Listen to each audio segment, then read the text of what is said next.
What's going on, everybody? It's your boy Itz-Beez-Da TrackStar. Welcome back to another dancehall live stream. I want to test out the Phrygian scale in a dancehall. We work out a C. It's a major scale mode. It's not a major scale per se, but it's the Phrygian scale. So I test it out and so I can come up with it. I work with expander right now, but might change that. So I switch this to 90, do the pattern, and so I can go on.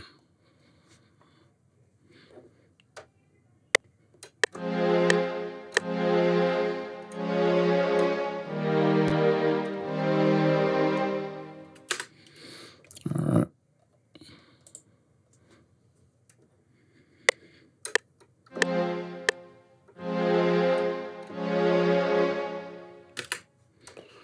Alright.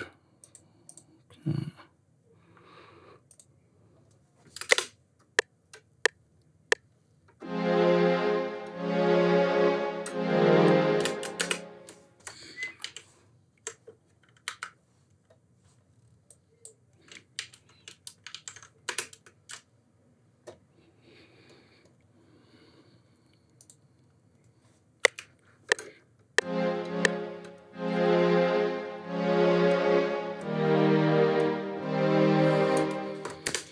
Alright.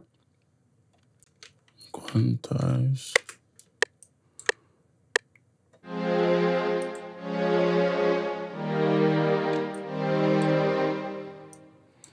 Okay. Just copy. And at the end, switch it up.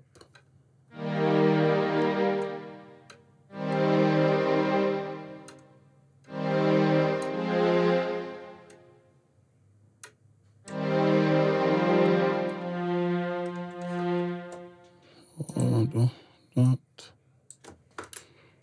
Let's see.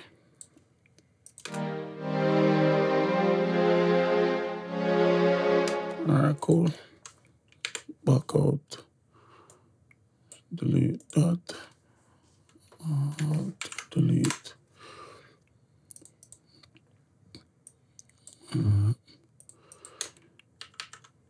Insert something else.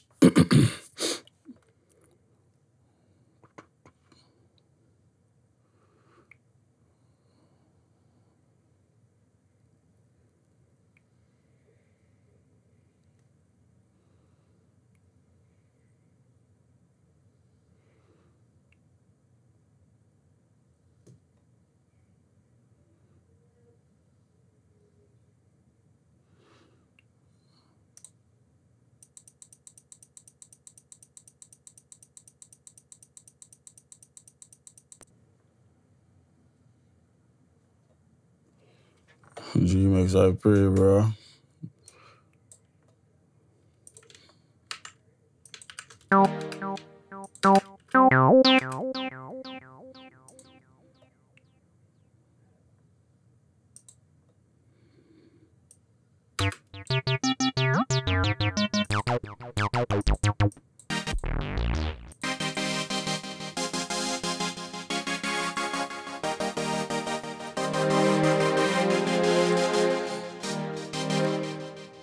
Let's go back to the start.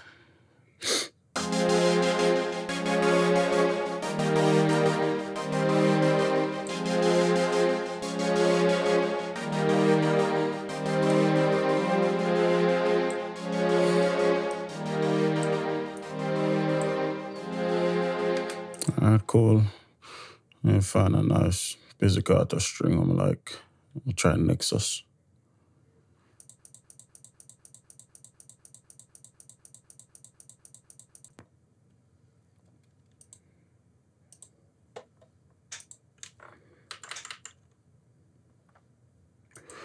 The app is a factory app. What the name?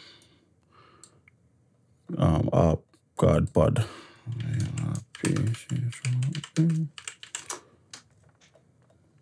But it's a factory, and I don't know when I get outside for my own, you know what I mean? It's nothing custom.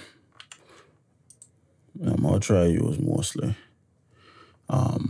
stock things. Let me see my look for a pizzicato. That's what add to the mood. So P-I-Z-Z. Alright.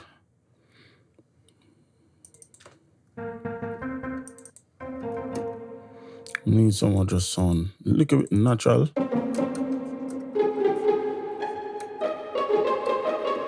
Alright, just like that. Just add a backing to what we already have.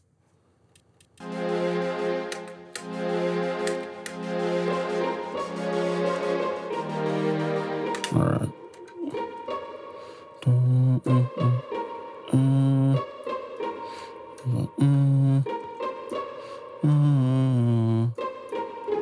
Okay.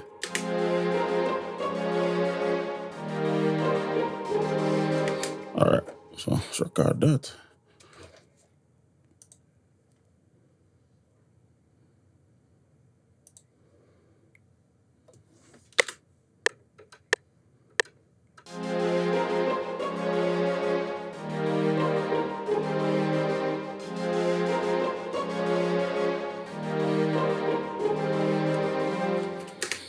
Alright, quantize. Now I'll add some bonus now. So I take out the app and we add our own notes manually.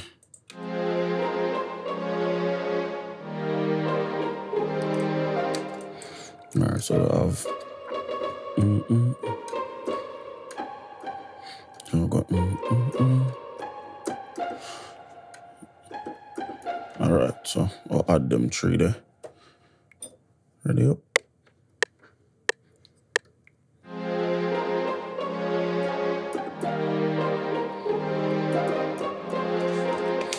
Alright.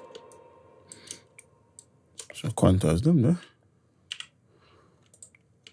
And we don't move these across all the way to the end.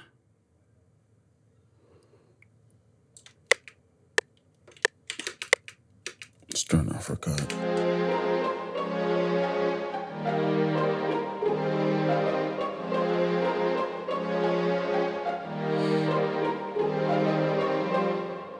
All right, perfect. So let's add a snare. I really want a crescendo though, so.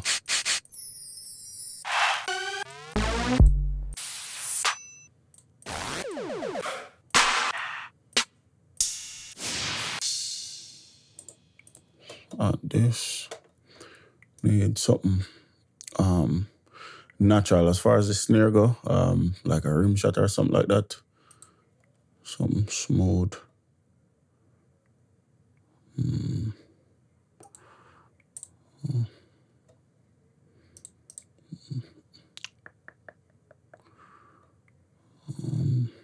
Try to see what I'm gonna find on really fast. Cardiac, right there, so.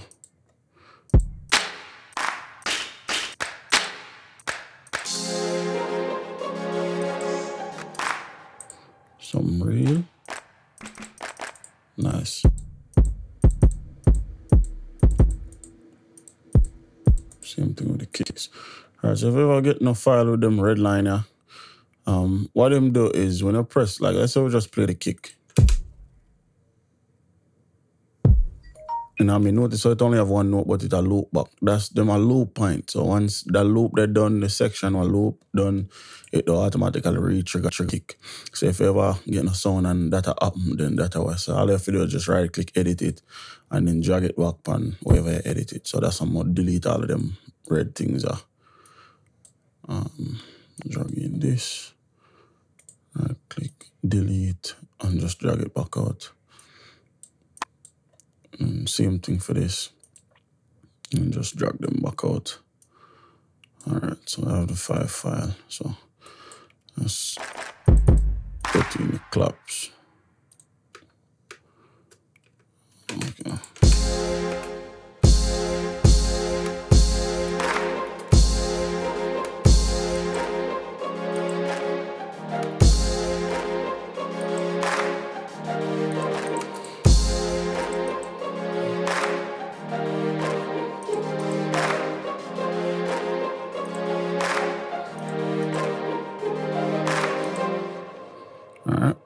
turn on the loop recording.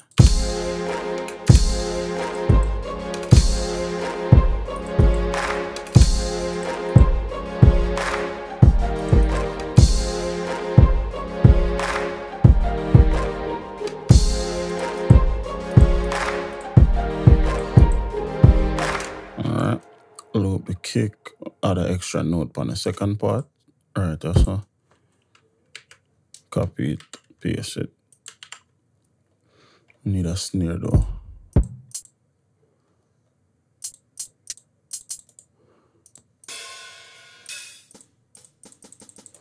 Alright.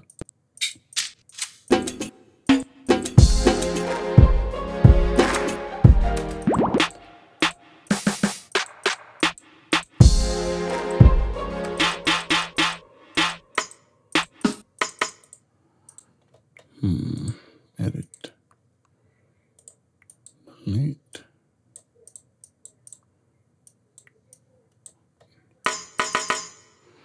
Alright, so for whatever reason,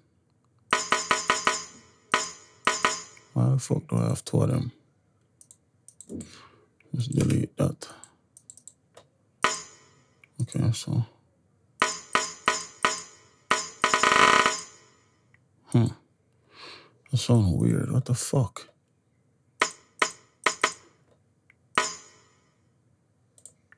Non-resump. Okay.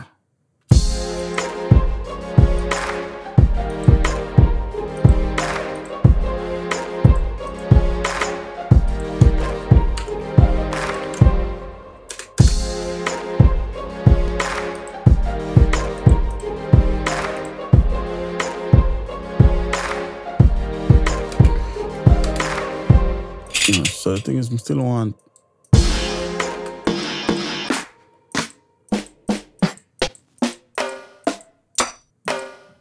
something bigger.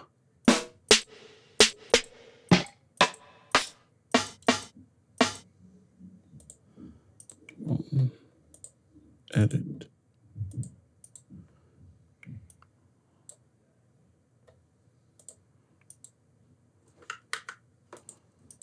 No.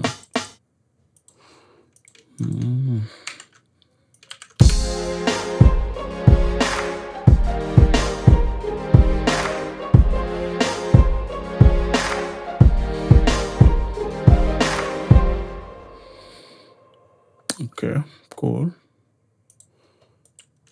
Delete. Alright, so for whatever reason, this track will not loop back. Let's go F6 and see what the fuck the problem is. Alright. Okay. So if we put this here, so I have some sort of automation to go on or whatever.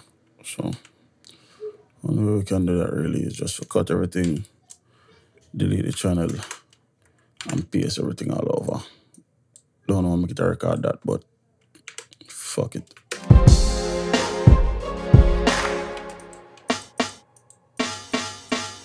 How the fuck everything I open up two different bomber clot?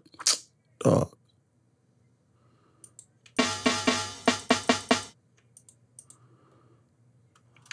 Wow.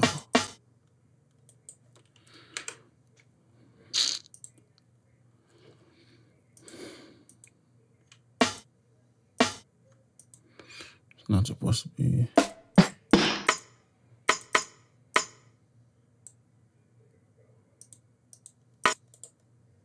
Edit, delete. Oh, fuck.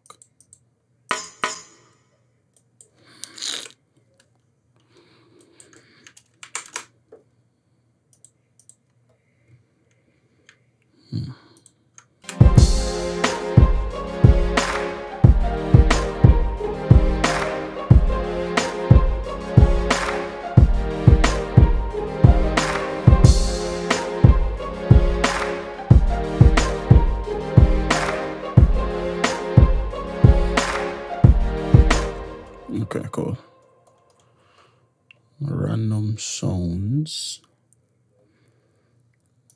Need.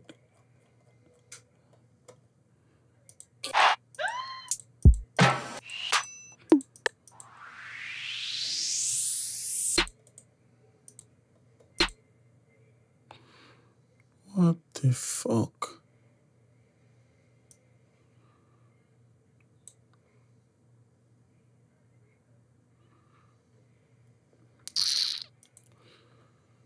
This thing I start get on my nerves, I know.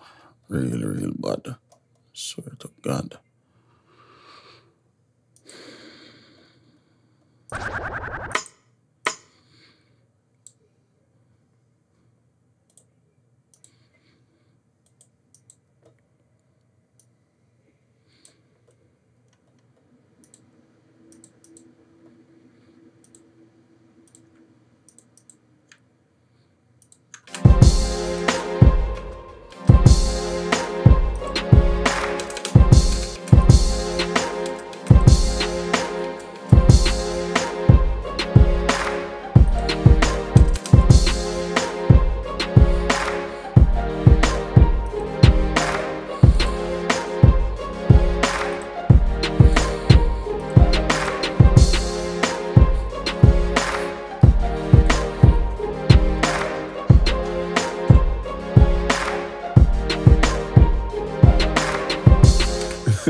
So that's what I love, cause nah, man, I'm like, fuck her, Reggie. I swear, if I still piss me off more while, man. And nah, brother, I'm not sick, brother. I'm just wake up now and tell her, like, just wake up. But typically, I have some sounds still, and always sound like I may sleep, bro. Like, sit wrong with me. But nah, man, I'm a good man.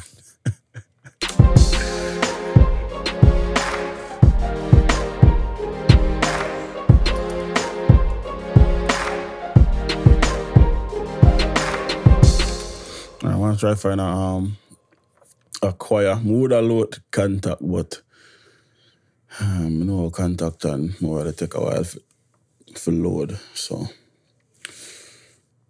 let me try to go around that right now. Actually, I might just load contact. Fuck it.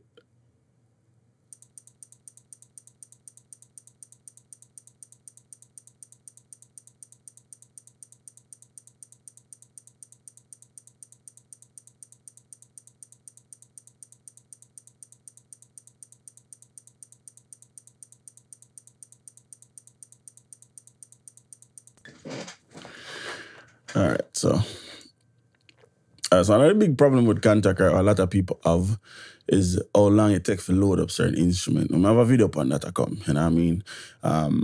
So if I like load an instrument, I'll show you. Less than 20 seconds. In contact load an instrument for less than 20 seconds, that's really, really good. And it really have nothing to do with the speed of your computer, but I have a video I'll come on it though. So when we get to that, we see that. I try to find, it is a choir, but it's a choir with a phrase builder. I want some chants. Cannot think of the exact name. I do believe it is Voxus. So we'll load that, you know what I mean? So you have phrase builder. So when you drag and drop it, just like that, almost instant. We know some people like contact will take 3 hours for load, and that's how it used to stay for me. Well, I have a separate video I come on that. So I'm like, well, Voxus, right, is the fact I can build my own phrase. So I need something.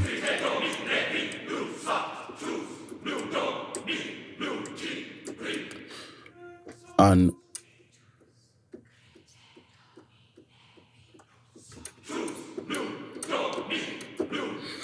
so that's what I want to do for the track. So or find a good set of syllable or work for that track and see.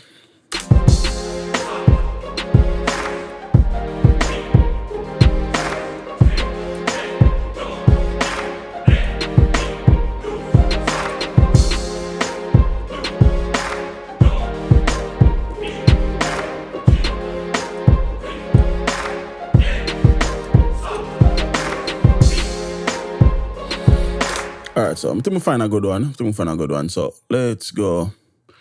We want to clear out all of them syllables in between 10 and I believe 19. So let's see if we can do that.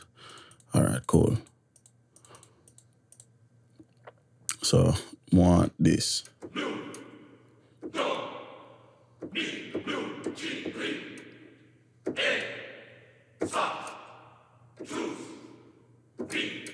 know what I mean? So we'll try and find a nice pattern and record that.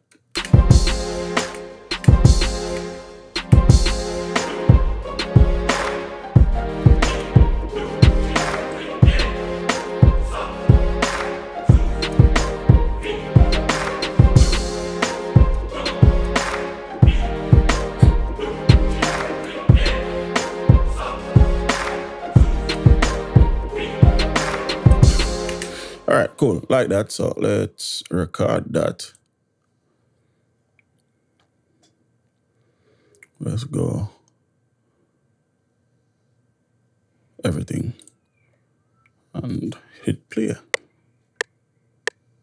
Actually, hold on. So make sure so we're up on the right one. Play.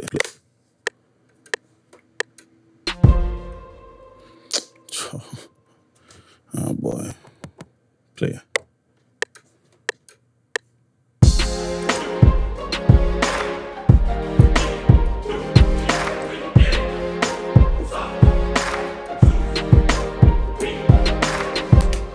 Alright, cool. So let me say, for whatever fucking reason, if I record all kind of automation and all kind of things, I don't know why. That's just something I forgot to figure out and then another day. But for right now, we'll just keep cutting and pasting the pattern. So let's cut all of these, delete the pattern, and paste it again. Need to line up all of these. So let's go quantize. All right, so the thing with this thing in Kontakt, right? Once you play a note, like I have to keep it in line up, you know what I mean? Like I can't make it go re or wherever it does start back from this. So as long as it's in line with the starting of the track, then it don't play exactly as I record it. So if you listen to it.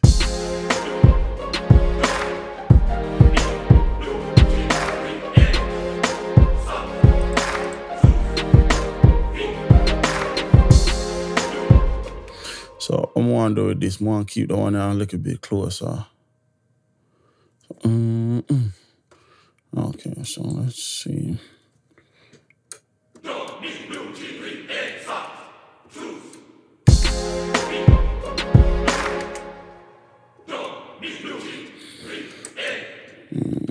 F6.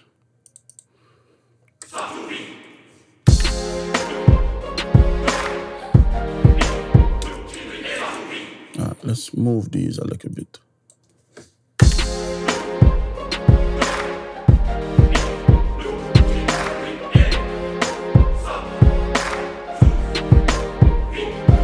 All right, perfect. So I'm gonna couple that with this choir. I'll go expand for that.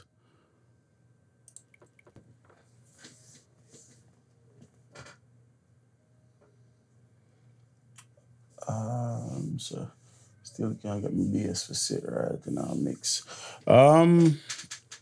What kind of bass you use? That's the firstly. Or once we get to the bass, we kind of explain what me do, and we see if that will help you out any. So let's go on vocals. Let's find a female choir, choir. We don't want the part, we want the choir. Then we'll copy the main melodies, paste it, and we'll probably build a couple of different structures. So we see how that go. As well as we might like crescendo this, but I'm not sure if I want to do the crescendo now or later.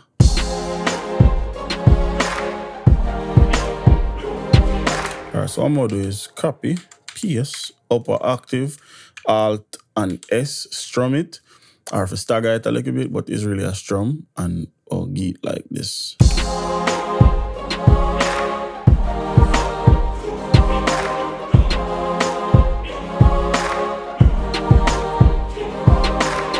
Or we'll go up an octave higher. And we'll come down with the velocity.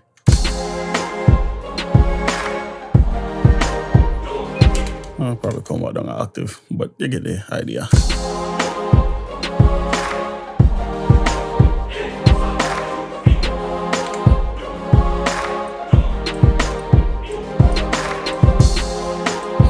And then for the hi-hats, because we have kind of like a natural hi-hat, we want to give it a natural type of flow to it. So what we do is we'll make it seem as if it's very velocity sensitive. So we'll have some low like this, or have some more high and some more even lower, or stagger them pretty much, you know what I mean? So give it a really distinctive sound to it. So Control B, Control X, Control D, Control B. So if we listen to them, you'll notice the hi-hat very dynamic, very unique.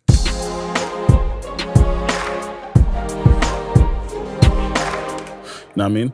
But then what I want to do is keep it like natural, like somebody actually play a drum kit. So every now and then we want to do a little bit of a double, or like a natural double. So like right or so. So we want like So if you do that, the note before, we need to cut this. And whatever the velocity, we'll make it a little bit higher.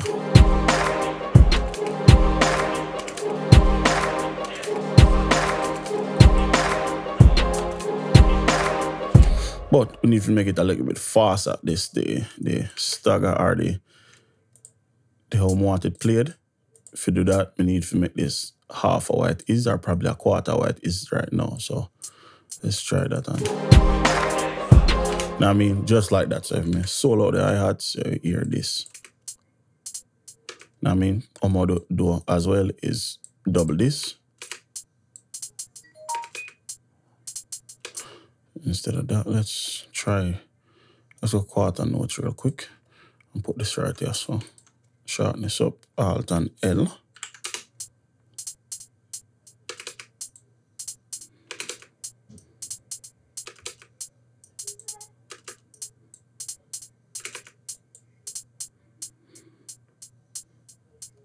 Now I mean, so back with the track.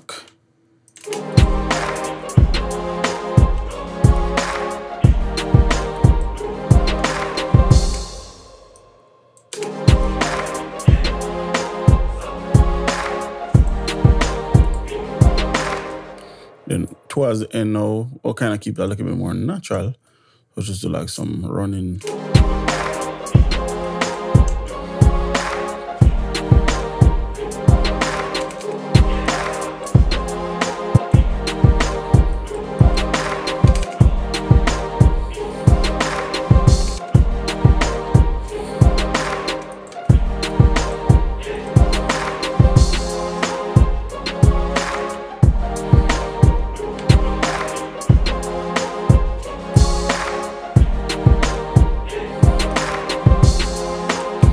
Something seems very bright down here, so for whatever reason.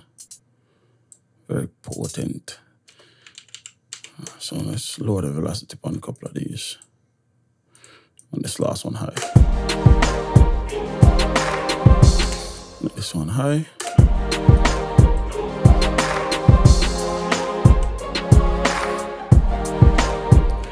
Adjust these kicks a little bit. Alright, so for the bass, I use Nexus.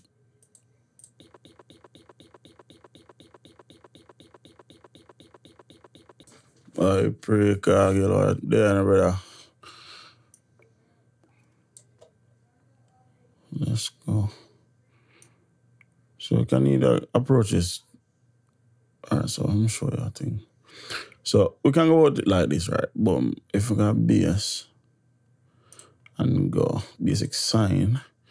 Or can go Nexus same way.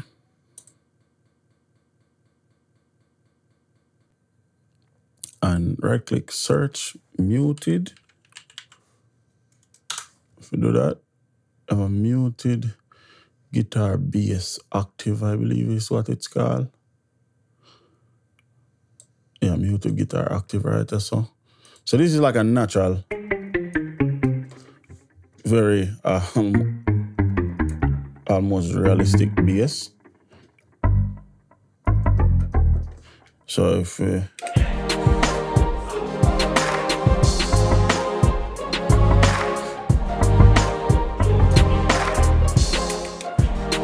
so I can play around and try find a good little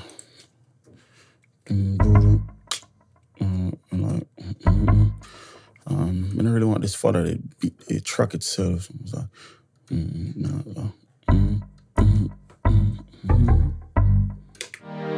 let's go back to the start.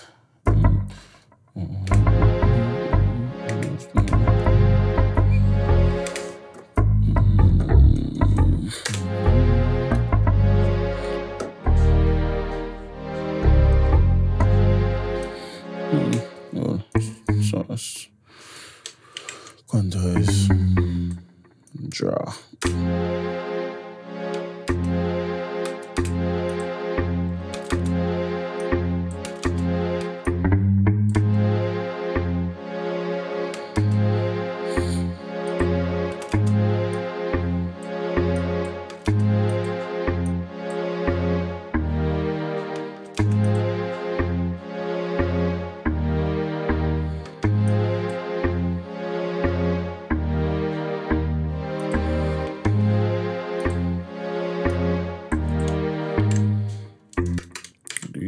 Cut B4 Z.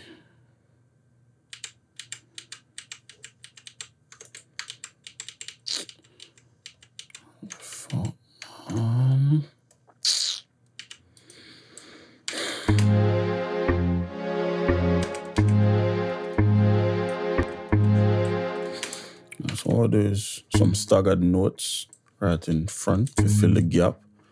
I'll chop these in half, delete the second one.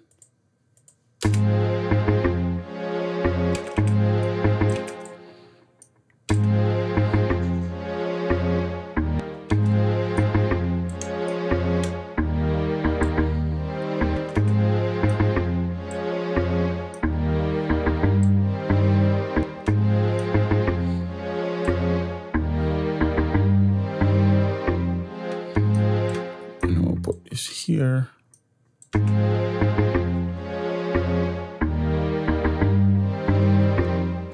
And just do that and have them across.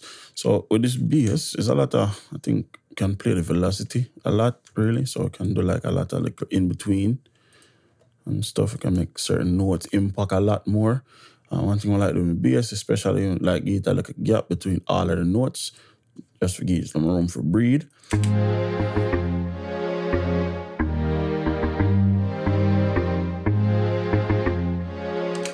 And then right here, I'll do the same thing. I'll get a little bit of velocity manipulation just to keep like a natural type of playing feeling to it. I'll do that with all of the notes, kind of make certain notes look a little bit softer than some.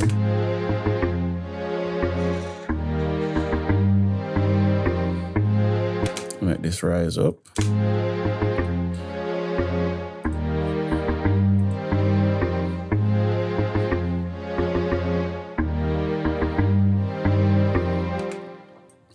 Cool.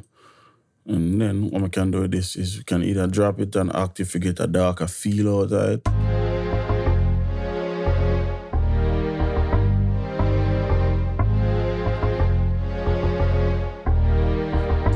Or we can leave it where it's at, copy the pattern, paste it in the sine bass and use the sine bass to get the darker feeling.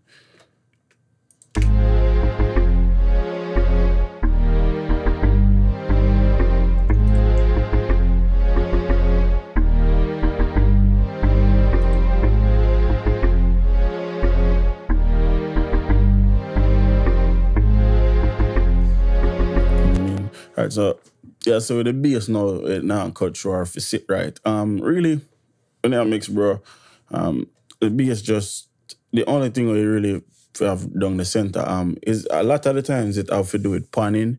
I mean, this is an unmixed track, so I'm not expect it to sit down perfect or not like that.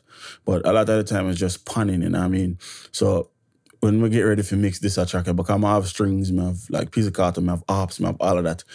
Everything get put to its own side, you know what I mean? So just say hypothetically, let's say I start mix a track right now. If we go by instruments, so I start out with the strings. I know that them strings, yeah, because them soft, but I try and get them stereo as much as possible. So I try and get them as wide as possible, you know what I mean? Not really so much down the center, but more on the sides.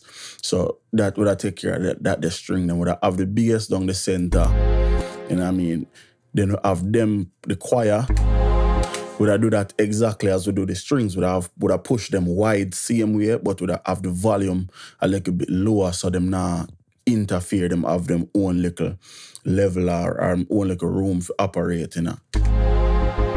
Now I mean, not overpower nothing, because we have the other choir now where it's like the chanting, something like that, would I probably bounce out, create a wave file, and then duplicate that the wave file, and me either would have pan it 100% left, 100% right, or in this case, what I think about to do is if you kind of have them just a bounce around left and right. So every time the chant come in, you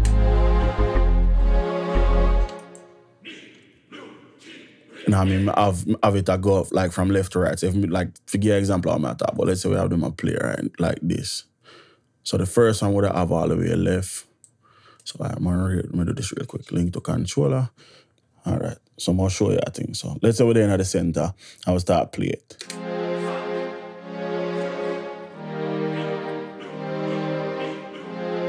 You know what I mean? So would I have it, and that just me, I do it with my hand manually. So would I have it a dance round.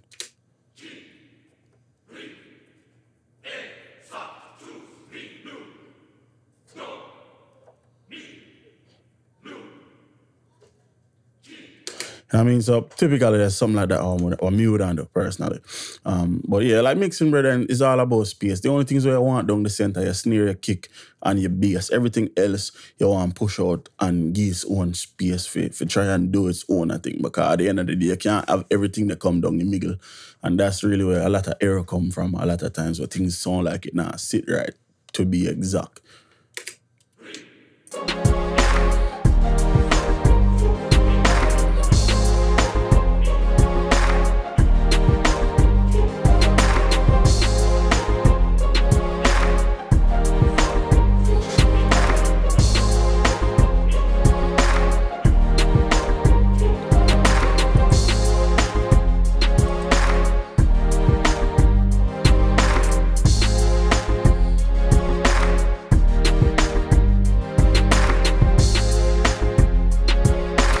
So I'm going to add to this one, kind of get a little bit of a reggae feeling, you know, as a dancehall track. I want an organ, I want a really good organ, and I want just some trash.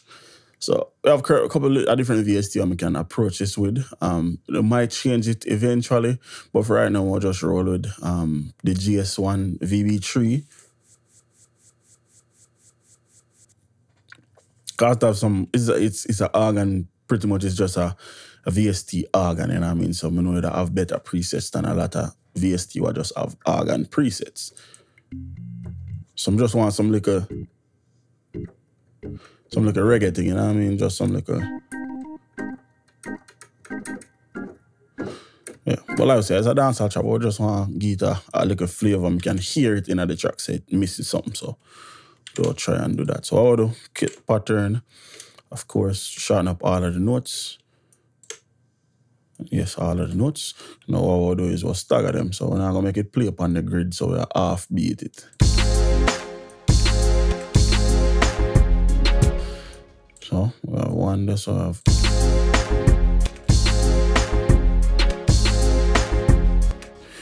Let's go into this now. Let's solo the strings and let's go up a couple octaves. Let's go down one.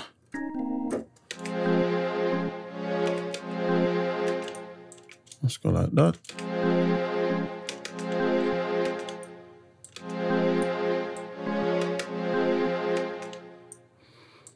And like that.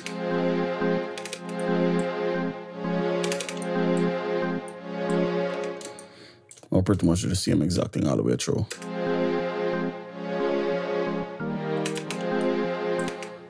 Come to the third one, double it, come to the next. Come here, third, double it right here. Can do everything all the way across and pretty much just duplicate it. Control D and then Control and B if you do that. And what I'm gonna do now is just simply go on none. Cause I want them like sound like just a little riff, nothing what just sustain. So the quick, you know what I mean? So I just do the magnitude, make sure set upon none, I will shut them up manually.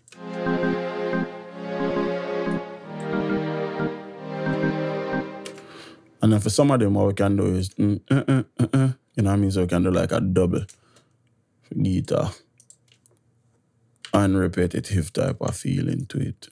And I believe we can play the velocity as well.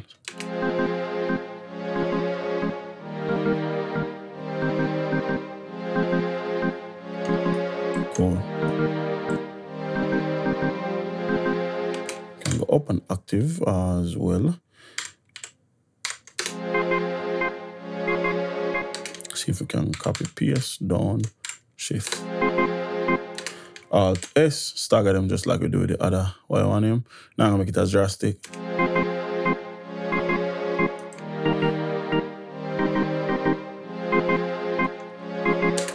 Alright, so the trick to the reggae organ is simple. Put it on a track by itself, go waves.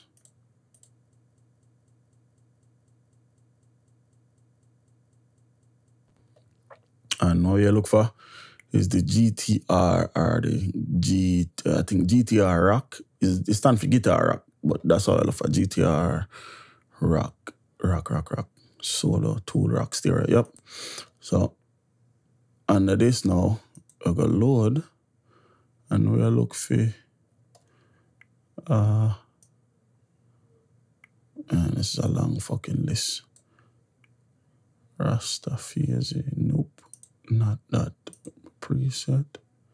None of this. So we just look for a one effect. So I'm just gonna get that. The faster is the better. So let's solo that.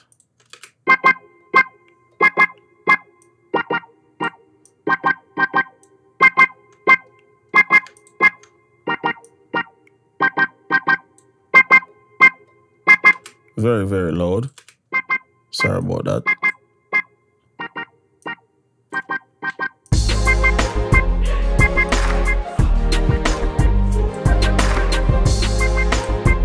So always turn on the top layer of this. Volume is very loud.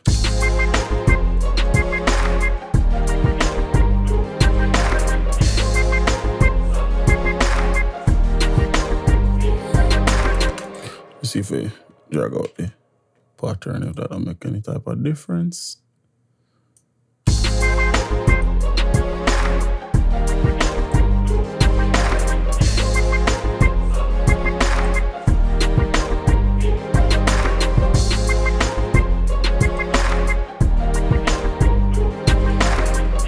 Okay, so the shorter actually the better, to be honest. So let's go F6, let's turn this down, have it really, really loud.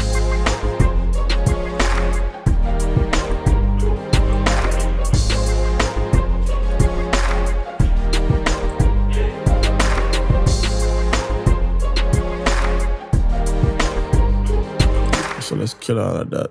Let's find a nice piano. For that, I'm the spear, of course, unfortunately.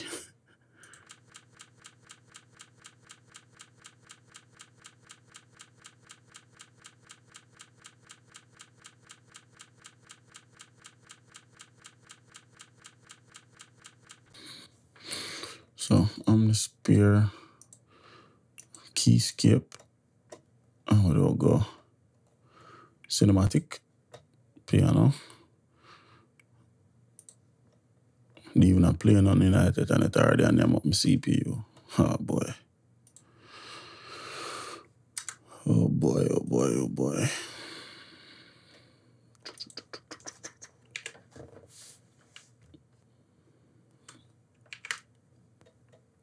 Just close out a contact. Get all of them things off of the screen, free up my CPU. And let's go F6. Boom. Alright, so all I do is just copy down the piano, the pattern actually. Just copy the choir pattern. Let's turn off all of the other VSTs. Go macro, smart switch disable, free up some CPU power real quick.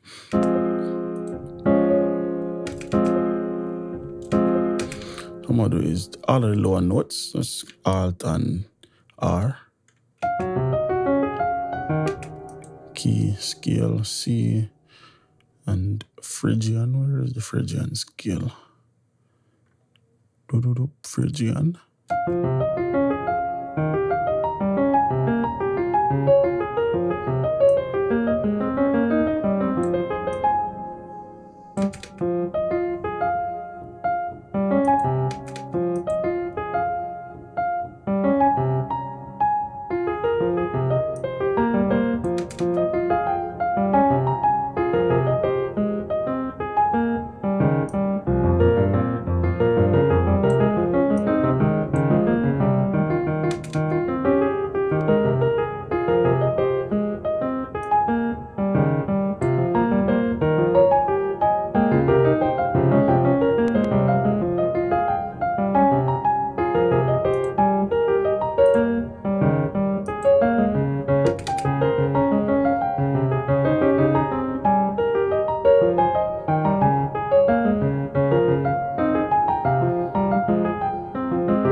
So now I'll keep that. Got A.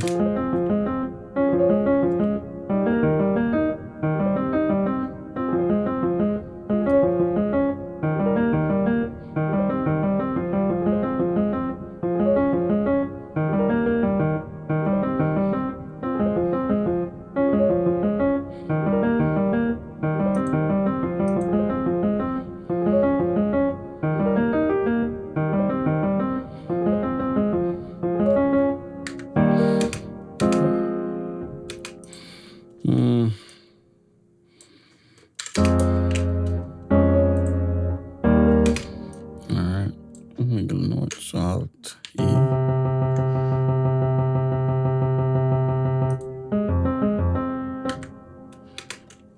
The fucking middle notes, Alt, E. Wrong button, wrong button, wrong button. Wrong button again.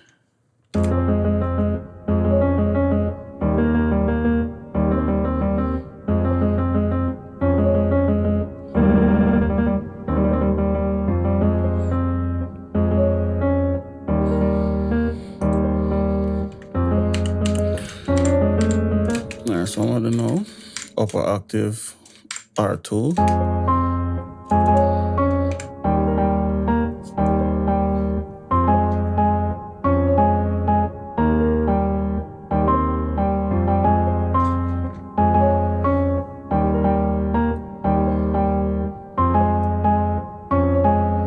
I mean, it's just like that. We create a simple, sad, melodic melody.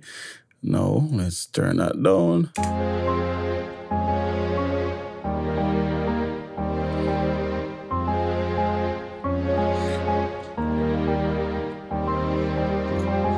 Anyway, if the computer allow, you know what I mean, it's not a problem to mix it. We don't really have that much instrument, so if the computer allow me to do that without starting to crack up and, you know, do all of the fuckery, then that's a small thing that for mix. I'm pretty much kind of done right now, because I just kind of get the last melody for the thing. The only thing else I want to add is a bell. I'm not sure if I don't add it still though, you know.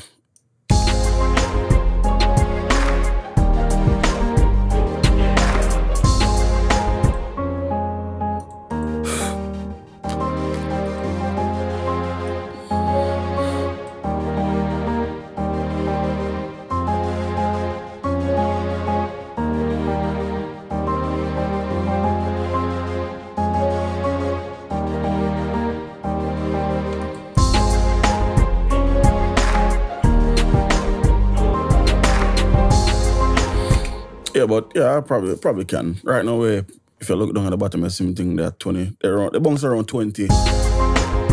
At most, probably 30 when everything up play. So we should have enough room for do a small mix. I'm not sure how much it will allow me for the, but that is a small thing, that brother. So let me change the color for them real quick, link them up to the mixer, sort them out, and jump into the mixing.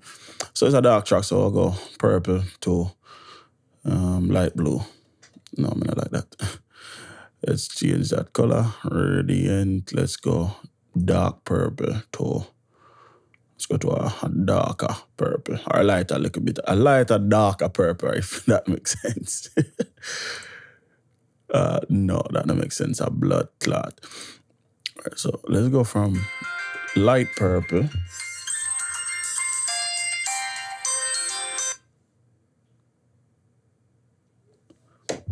and go to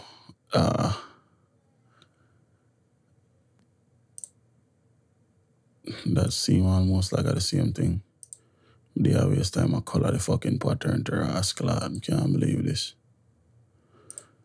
Alright, I that. We're not even go stress it no more. So let's select everything, turn off the sampler, control and see what copy, or insert a new pattern, press enter, paste it, right? Then we'll go up at the top. For whatever fucking reason, I don't know what make them do it. Kinda make no sense to me. They split by channel no in a little list no more. I don't know why.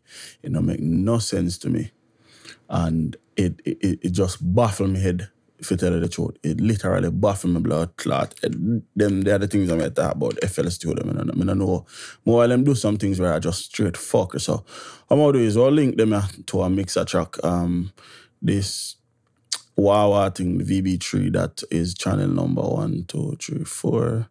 You know what? Rather than do that and try to figure out and thing, or just put that at channel 4 or 5 on the mixer. So I'll make sure so that at channel 5 in the step sequencer. So when we link everything to the playlist now, Control Shift L.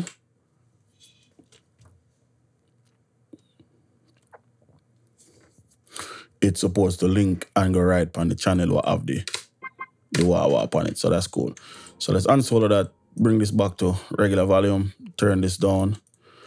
The one good thing is I already have all of my bus and my send channel them already sort out, so you can just go in and route up everything. So that's cool. So now let's go back to this is the main channel. Let's go back to the main channel. Like that. I believe that's it. Go. Going to the playlist F5.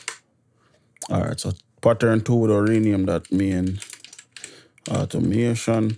And that is just because if anything happens, we can always come back and go make some changes or anything like that upon that the channel is. So now we'll split the other pattern I did create by channel and drag in all of the channel them into the mixer. So the cool thing with FL20 is when you drag a channel and drop it on right as we say track 1, track 2, track 4, it automatically lock the channel to the channel. So if I want to paste the crash up here, so I can't do it because it locked to this channel from Nexus. And vice versa, I can't paste the Nexus down here so upon the crash. So that's one thing I'm really like that them actually change. Aside from that, I'll be a fucker them change and just make things harder than what it's supposed to be.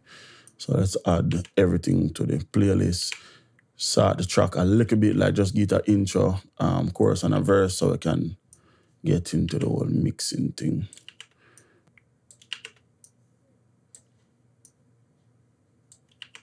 I did not know me use that many instruments, almost 18 different instruments. That's, wow, that's a lot. Well, not a lot, but for the track and compared to one of the things I use. So let's do this, drag this all the way across to 13, and we'll make the track start with the, hold on, what a bomb? Oh, I swear to God. Palm blood clot life. The life in me. Move. Okay, cool. Alright, so I'll let this start with the piano. So I'll line this up properly. Change this to the brush. Let's go to the playlist.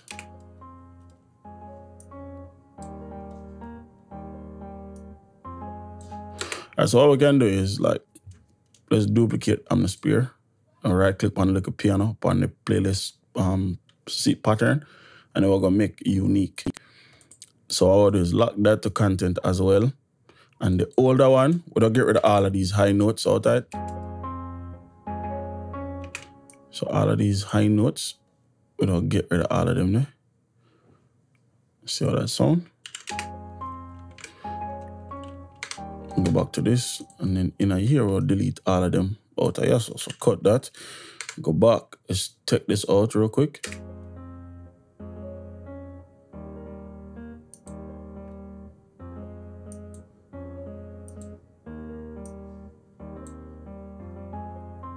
You know what I mean? So we have like a little bit of a build up or going to the rest of the track. So we have the strings that without bringing in here, and then without bringing the pizzicato in. Yeah, so I'm not sure if I want to start with the verse or with the chorus, so we figure that.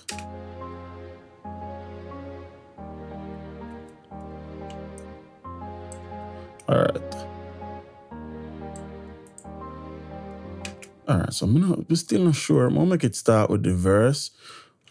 Not 100% sure if I want to do that, but that won't make happen for right now. And we just see how things progress.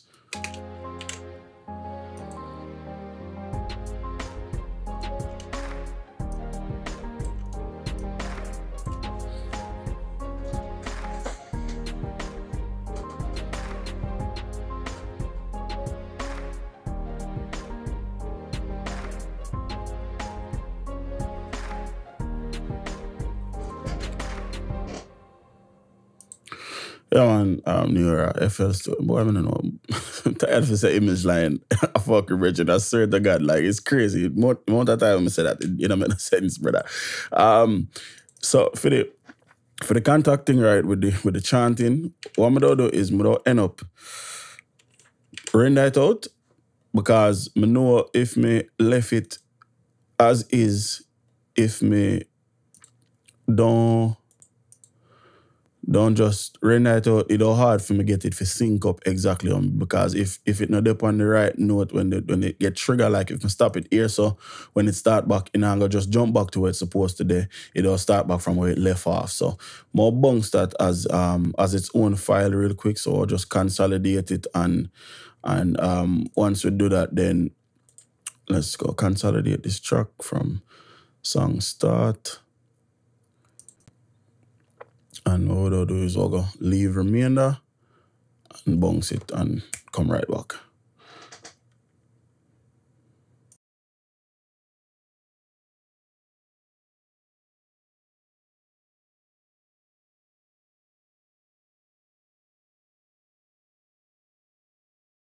Have it bounce down, just normalize it, and we have it like that. So if we listen to it, it's going to be loud.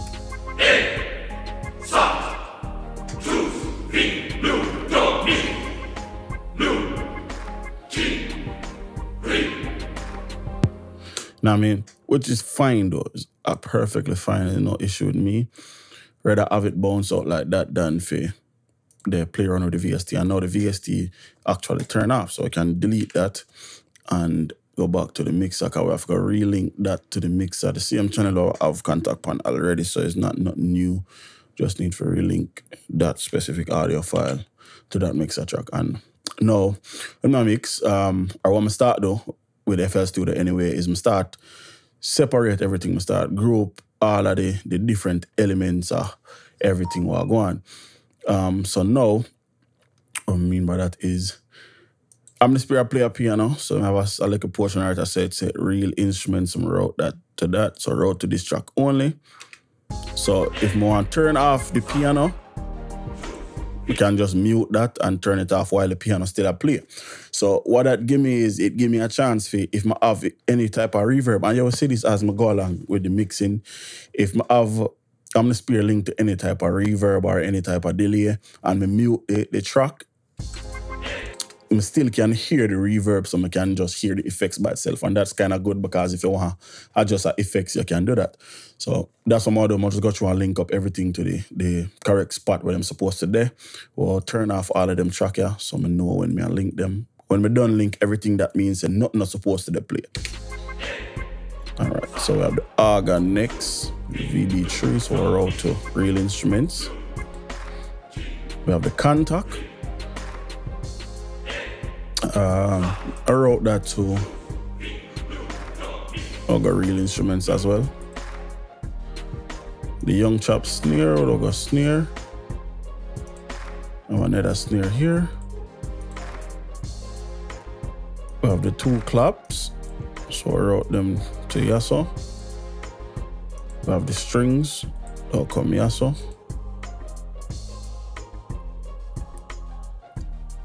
We have the harp from Silent One, so we'll got synth leads, that is the fourth one.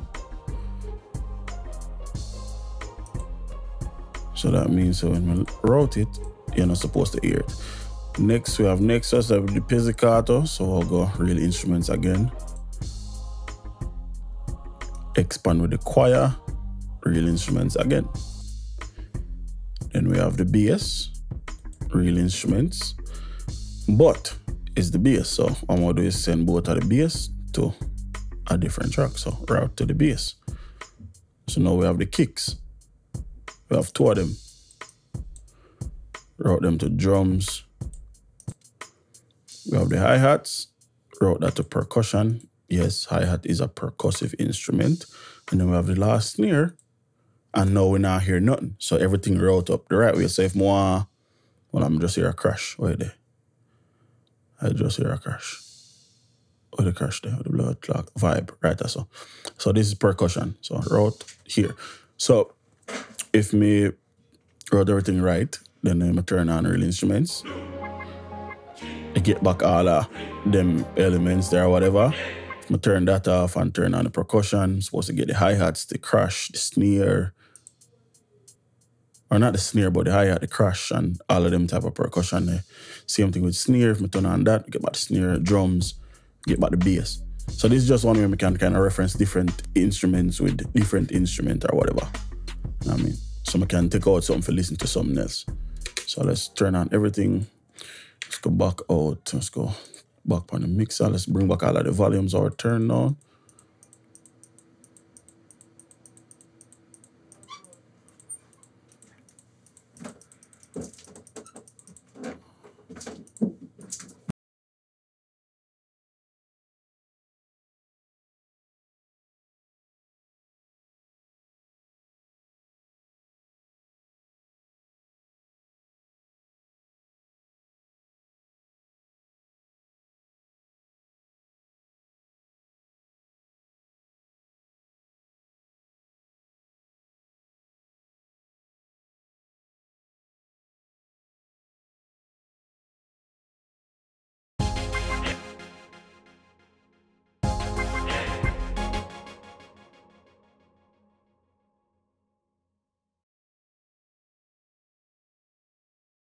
All right, so turn on everything, and let me say, mix with not specific, we'll just start from left to right. So the first thing up is the strings.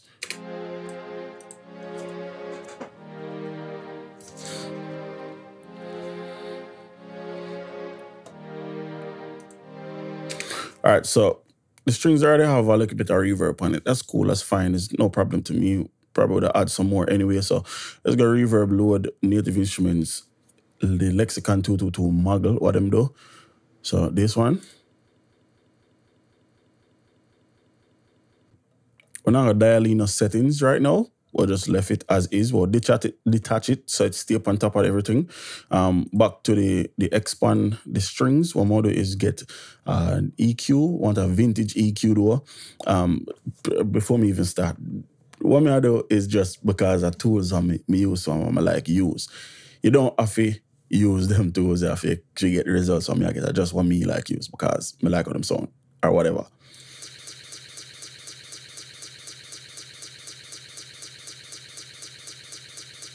You know what I mean? So don't feel like say you have to have that EQ, you have to get that type of sound here. It's nothing like that. It's just do a mix other day with completely stock plugins. So, you know what I mean? You know what I'm talking about. It's not the plugin, it's the person that use it. It's not the equipment, it's the user. And that's just facts. So what I want to know is more go through, find some bands or like, boost them, find someone wanna like cut them, if we cut anything at all, and you know, or turn on a high pass and a low pass filter. And the good thing about this EQ is we can demo a frequency and check it out, and you know what I mean, or whatever. So we'll start with the low end. So we'll filter out anything. So this is 70 and this is 160. So you know, the MIG would say about 120, something like that. So we'll filter out all the way up. We don't want no bass. Nothing at all. We don't want no bass from none of them instruments here right now. All right, so let's...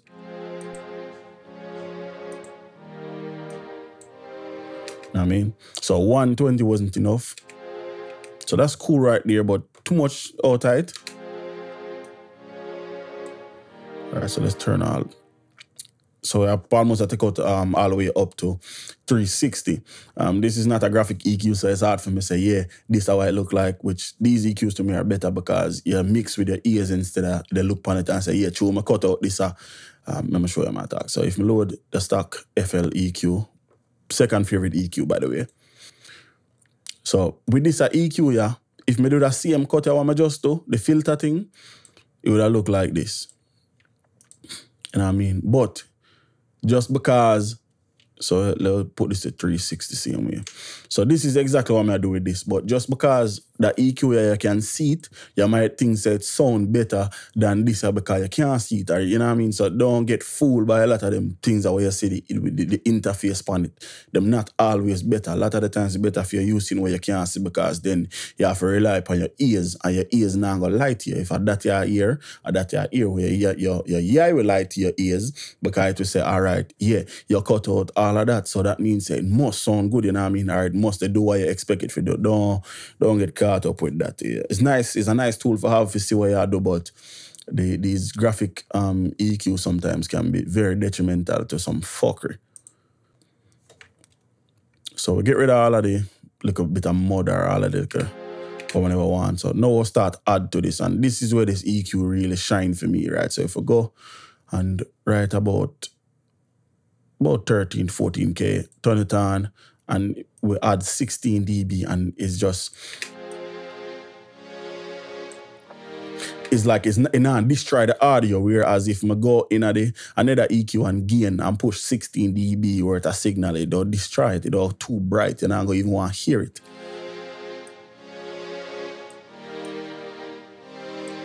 So, like all that sound, let's move on. Let's add some more brightness.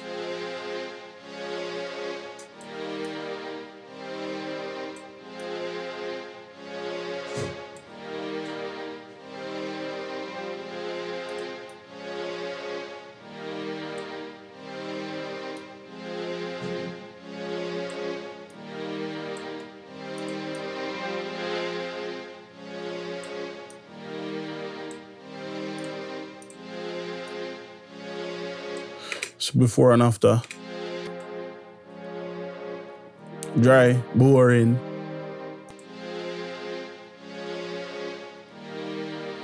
Nice, hype, energetic type of feeling. So next we do run this through, actually, sorry about that. We need to route it through the lexicon. So add some reverb to it, as well as add my personal favorite stock plugin, FL Studio. The Stereo Maker is just is a heavenly little plugin, I swear. Wish me did have it outside of FL Studio. Or the stereo shape on that maker. So what this do, it allow me to spread the signal. So I right click, go up on effects, I got delay. Notice so if you listen to the sound right now, if me exaggerate it, it sound like this. You know what I mean? Like a left to right thing. But if you slowly come back with it, you start to realize that the sound get bigger and wider.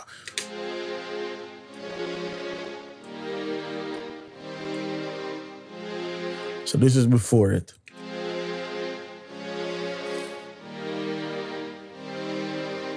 And after it. Sound just get bigger, wider, and just, it sounds great to me anyway. So let's go switch this. Let's go large, hall, and we'll go dark because it's a dark track. So that's for the reverb. We'll put a little bit of pre-delay upon it, more than what upon it already, and we'll start sending the signal to the reverb. So like I said, what we can do is turn off this and still hear the reverb signal by itself. You know what I mean? So that's all reverb right there. So with the track itself,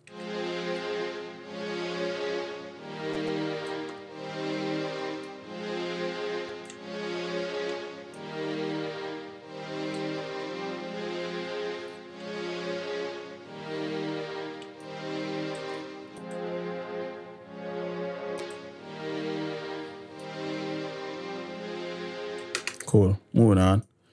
Up. Same exact thing. This time we're not going to use this EQ because it's not really required. So I'll use the stock FL EQ.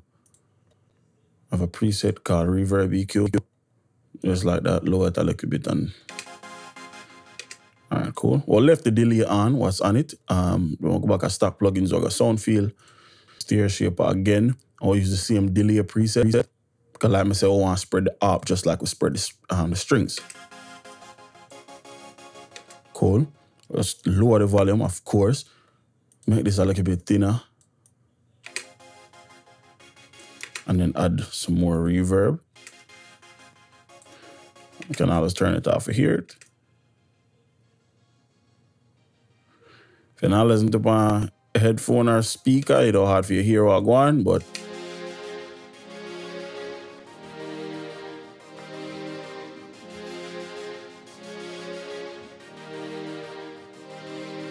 okay, so that sounds good.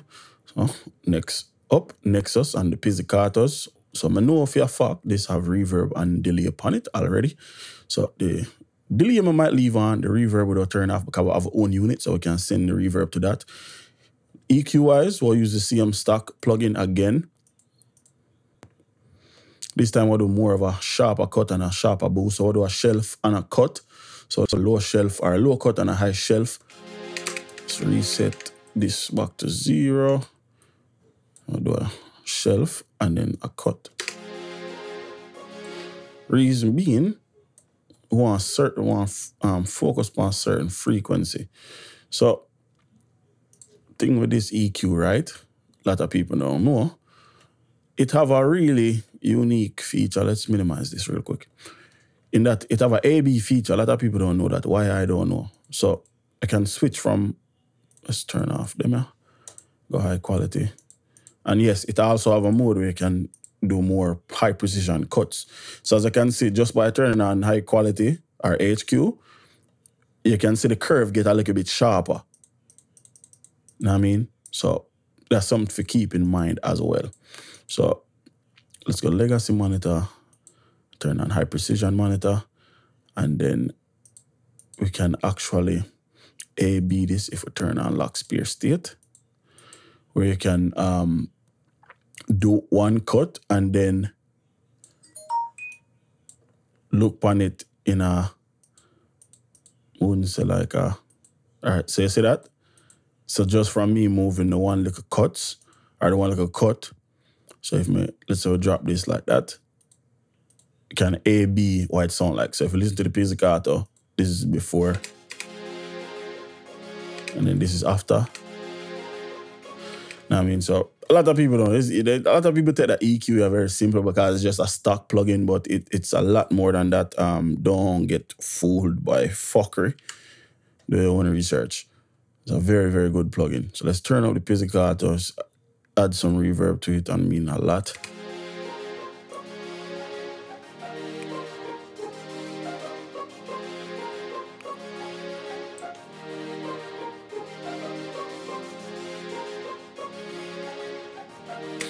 All right, so because we kind of get more instruments in, like introduce or start pan and get instruments separated.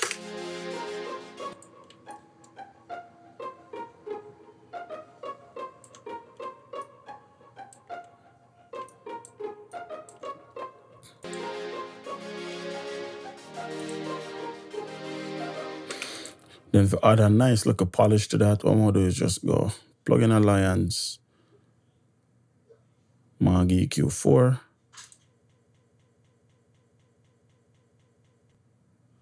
and find the 20th band, turn up the ear to 6.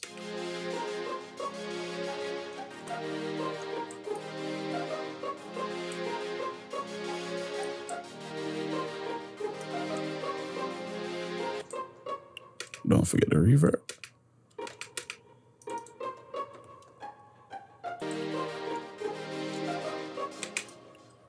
60% right.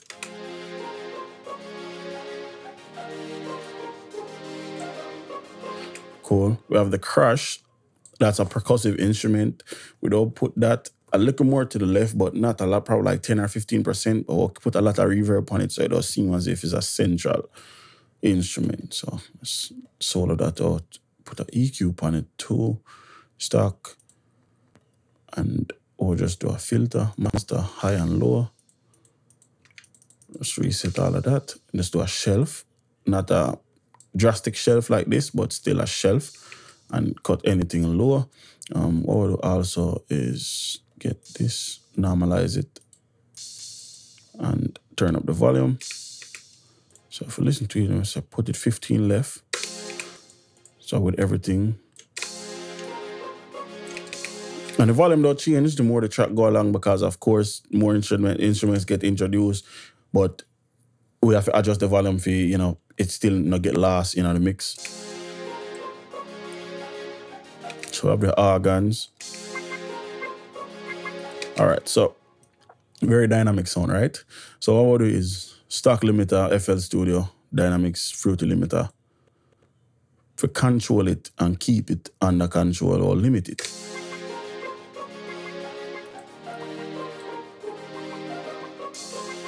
We'll also increase the volume. So we get a much more uniform sound. Then if we get a bigger sound, we got stock plugins, EQ, a shelf, and a boost. And then we'll do a low cut to get rid of any rumble. So like before. Cool. Reverb. And then we'll pan more to the left, about 35%. Turn this down. Not one of them dominant instruments that say it don't need to be.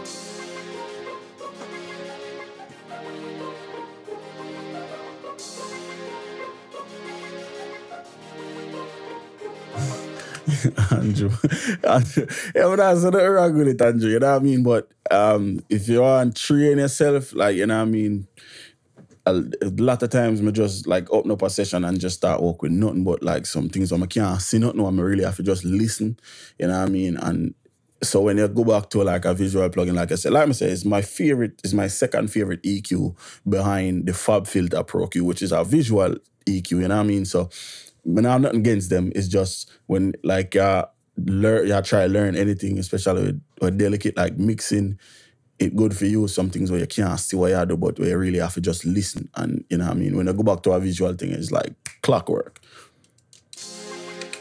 Clap. So here we come to another mono instrument. So what we'll do, this knob right here, so down at the bottom, you have a stereo portion and a mono portion. We'll put that 100 mono.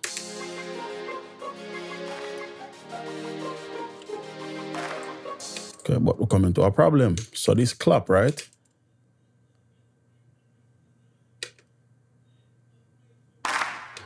Don't sound good mono because it is a stereo clap. If you listen to it, it's big, you know what I mean? It's a stereo clap, so can't really force it to be mono if it wasn't made that way. So I need to, man, try to bring up the clap so I can edit the fucking. Okay, see it, I think. Right, so it seems if it sounds slow because this thing needs to set to none. Notice the waveform. Yep, that's exactly how it's supposed to sound. So let's trim that. And go back to the mixer. So yeah, like I said, we can't force it to be mono because it is a stereo clap. So one way we can control what go on do is just to limit it. And I mean, limiting it, they'll keep it equal. So most of the time when you make an instrument mono, if you look on it, notice how it kind of, on the mixer itself, you see one side a little bit louder than the other side. If you make it mono,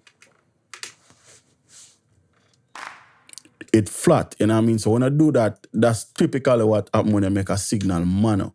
You get a better level out of it. So if you do that now, without making the signal mono, we have to limit it. So I'll bring in an EQ and a limiter. I'll use stock, everything. And once you get a volume we like, which is like, that's perfectly fine right there. What I'm going to do is go to the limiter side, bring this down to here, to the peak, and then we'll gain it by about half. Attack will keep very slow, but the release will make relatively fast.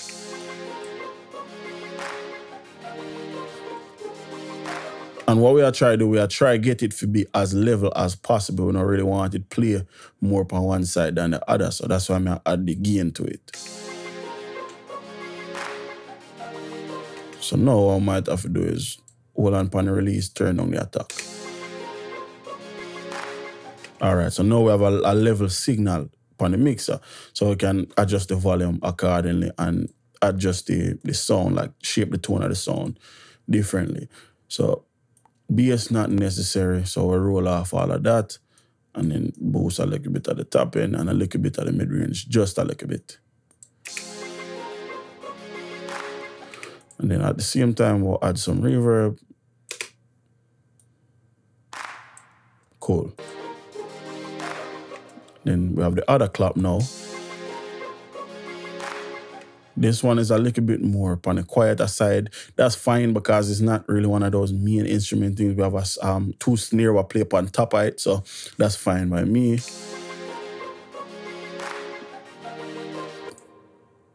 Can barely hear it, which is cool, it's not a problem. So just to reinforce that, I'm going to do is EQ. And I'll do a drastic low cut, not a round low cut, but a sharp low cut. I'm going all the way to about 250. Not really going to boost nothing. We'll make this a little bit darker. Fine. No reverb for this. Can't really hear it if you're not using headphone or monitors, but that's fine. Kicks. Simple. We have preset I'm use for these. Stock plugin. So what this preset do for me, most of the time I transform the kick from bright and just happy to dark and evil. So if I turn it off, now I mean just listen to the brightness get cut out of the kick. And that's exactly what I want most of the time from anyone on my kick stem.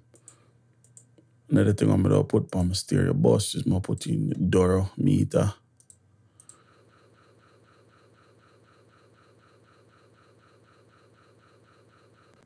And then what I use this for gauge is pretty much the I use it to gauge the volume level. So I got Doro stereo. Any type of volume meter will work. This is just personally my favorite.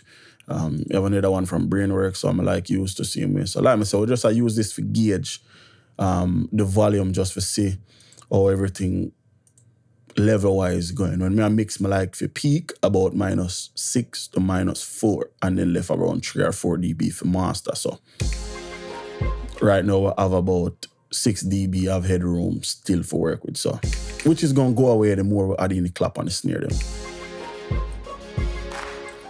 So don't forget me, I have another kick. So if you blend the two, let's swallow them together. All right, so cool. So whenever you want to use like two kicks, right, or any two instruments, one thing we always want is check your phase. So if the two kick them, like if you flip the phase pan one with this switch right there, so. Like if you flip the phase and the kick sound better, that means that I'm out of phase, you might want to keep it that way.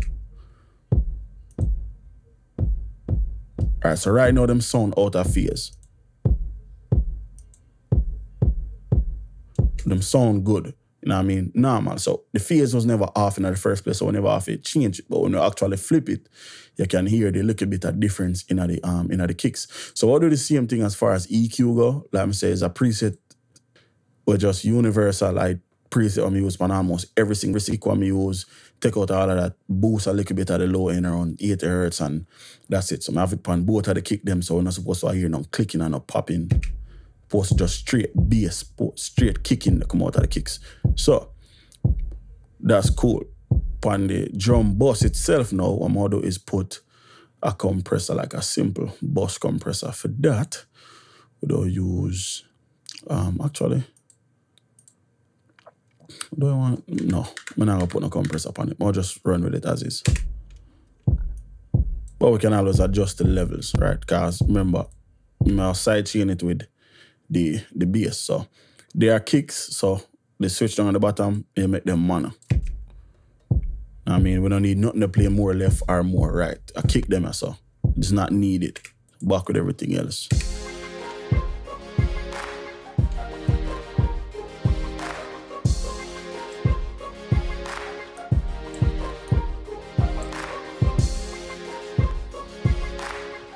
And you see, as soon as I'm at the second kick right now, we start peak out around -7. So, be mindful.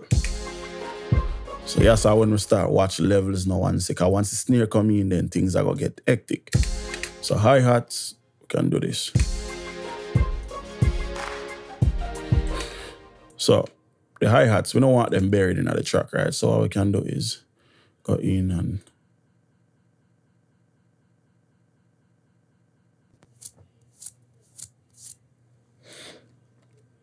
add saturation to them. So I'll go mix 100 preset, we'll go mix bus 2. Here, we'll turn that up.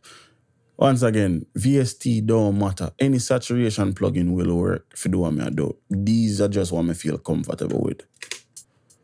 So without it and with it, not that much of a difference yet. Saturation up. Triode up, pentode up, flat, high, output 40%. Know what I mean? Now, we can EQ, because I can hear the sound start pick up some body, some weight. So we'll just, now boost not, we'll just a cut. Know what I mean? Little bit of a shelf. Turn on the pentode. Or turn on the triode. Just for lighten up the signal a little bit. Then, reverb. Reverb because it helps with space management. It gives the sound. Now, I mean, like if you turn off all of the EQ, listen to how the hi-hat just disappear. And remember, we never boost nothing with the EQ, we just use the saturation to get some more out of the signal. Notice how it just disappear and gone in the background. Then it just come back. So that's cool. Snares. So with my snares, I have one preset, just like how with my kick, I have one preset.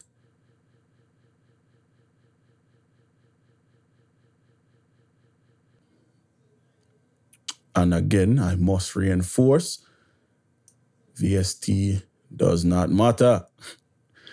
So for this, I'll use the SSL EQ from Waves, mono.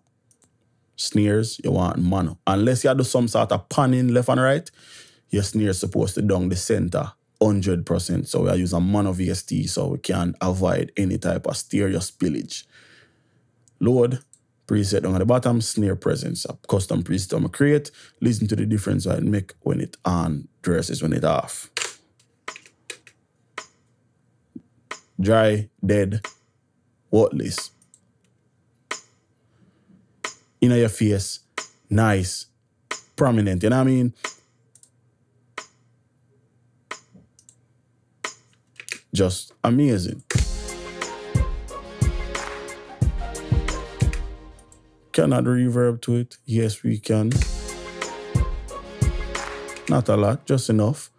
Second snare. Same thing. Dry and just sound worthless.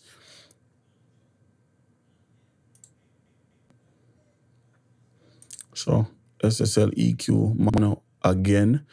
And this time we do, hold on, I like this. Where the plugin? Like this? Yeah, I think like this. So load, snare presence, and once again, just listen to the difference.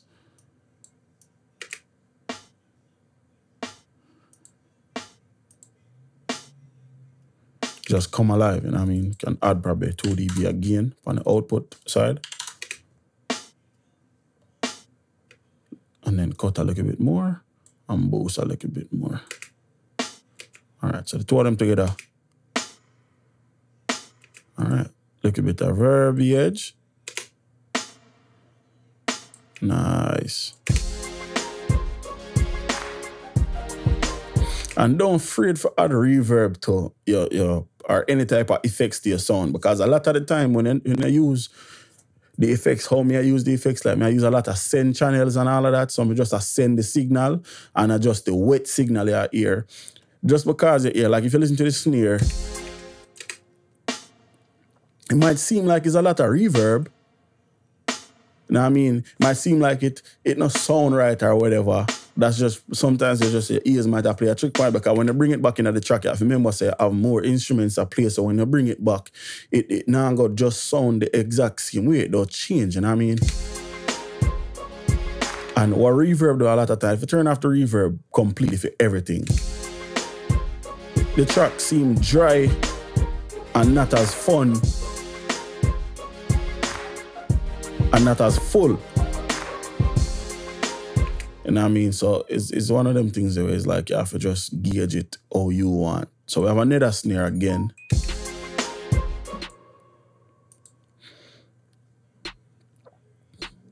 So for this, we don't use the same preset, but this time we'll use the stereo version of the plugin.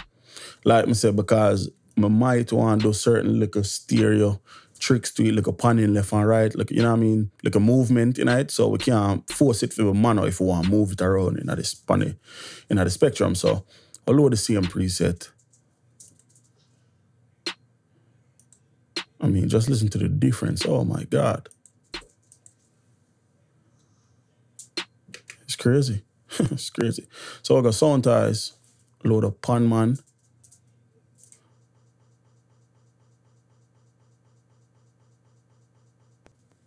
Oh boy, my daughter wake up and trouble upon me. I know.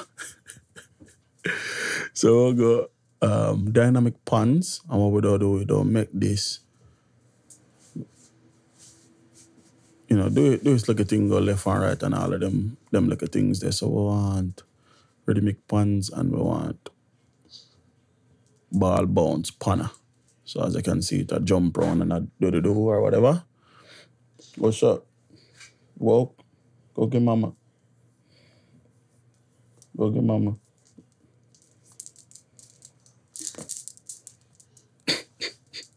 Girl, has something else. All right, so if you play it, you notice that the snare start move around.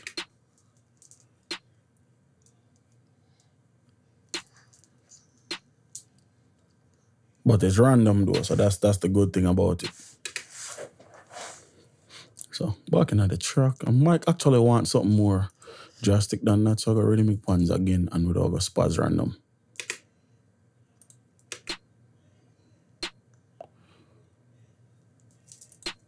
All right, I like that a little bit more, add some reverb and back with it.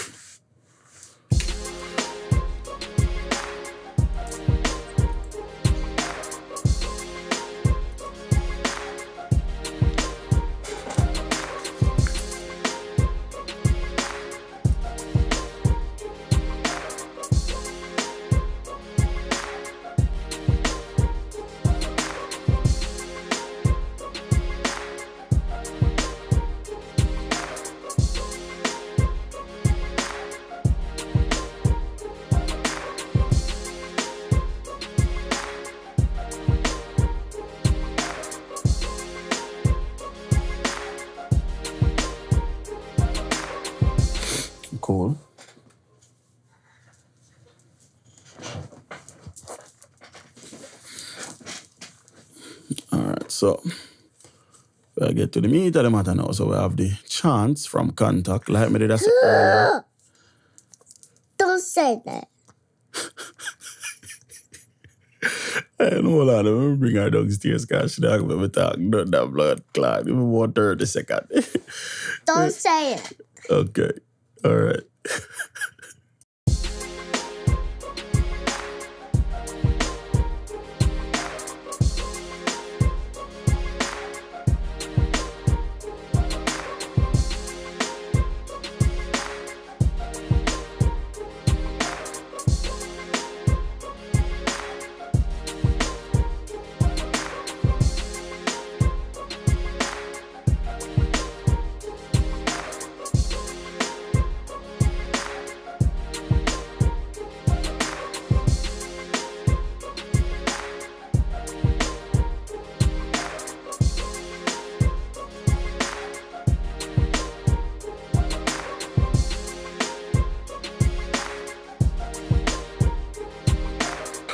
All right. So Andrea said, "Oh, me never pitch the kick." Tell her the truth, bro.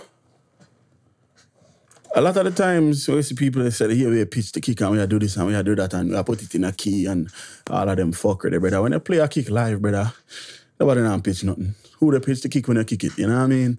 So I some kind of look on it. Another thing is when me going to like to the piano roll, I always have my kick on C5 no matter what, because that's always the sound of me like, you know what I mean? So I like use the kick in its original state. If me need for like tune it or anything like that, I can always do that later.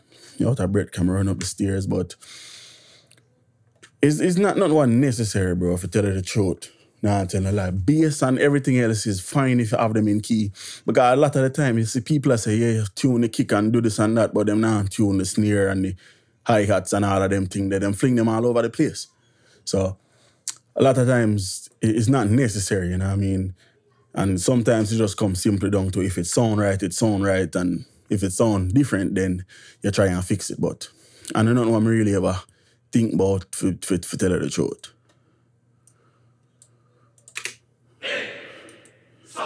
All right, so remember when I said we don't manually pan this left and right because I want the chance them get us a space for do them thing. So what we do for do that, we do right click on the pan knob or set the volume or create automation clip, create automation, and we don't now go into the playlist and manually left and right them. So the first one they'll play down the center. That's fine by me. Everything else though left and right. So we'll go and do it like this. So if you come up to the top here and you click upon this little line thing right that's in the middle, if you click upon the one that says step, turn off slide, and click the pencil, it gives you the option for just drop points like that. You know what I mean? You can drop 1,000,000 points. But, and the reason why I do this is because I don't want to kick like 100% left and right. We just want it get a little taste of the left and a little taste of the right because we want it fill out as much as it can. So what I'm going to do is come here, here, here. So I'll just keep it.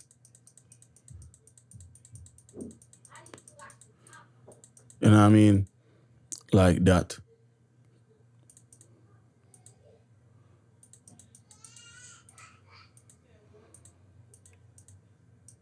So because the one is so close, kind of keep it central and then do that. So if you listen.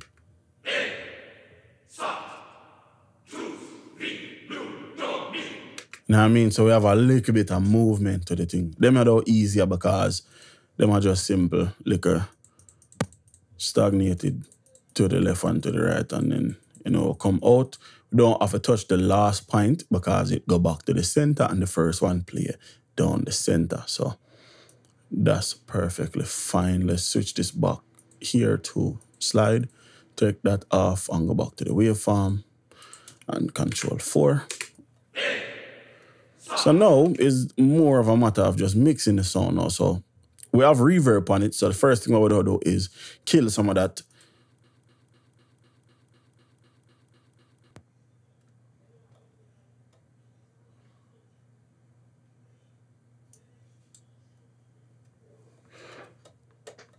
So all we do is just play it and crank this left knob and just get rid of some of the reverb.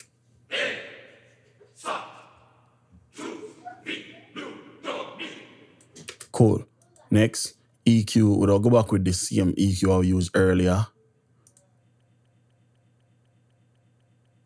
The 84, which is based off of a Neve EQ, if anybody know what that is. Do some cutting. Around 14K, or do another boost. Around 3K, or do a dip. Little bit. Then we'll come back around 5K and do a boost.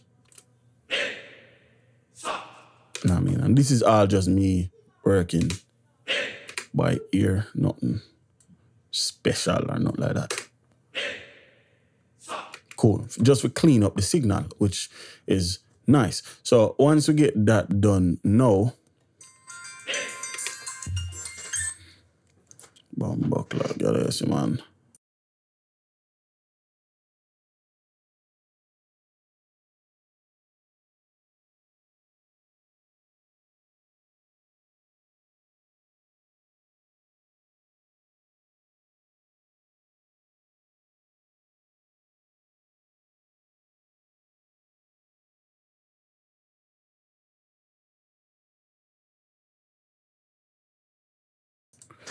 Right, so just add some reverb to it.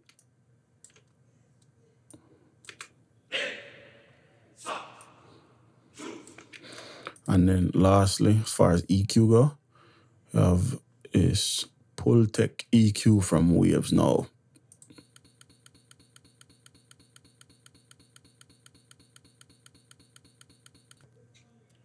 Me there since night they say it's not the tool, is the user, but in this case with the Pultec thing here, this me no know no EQ I do or the EQ you do. So this is probably the exception. You know what I mean? This thing can boost and cut the same frequency. Crazy how it work. A lot of EQ can boost and cut, but none do it like a Pultec or whatever. So what I do is boost we make the sound thick, and then it's crazy. Hard to explain, so.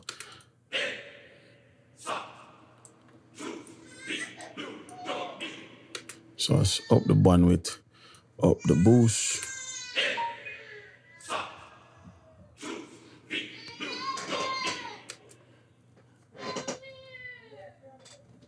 Jocko, I pray, bro. A long time no hear from I pray, brother. Let's go. Back with the track now.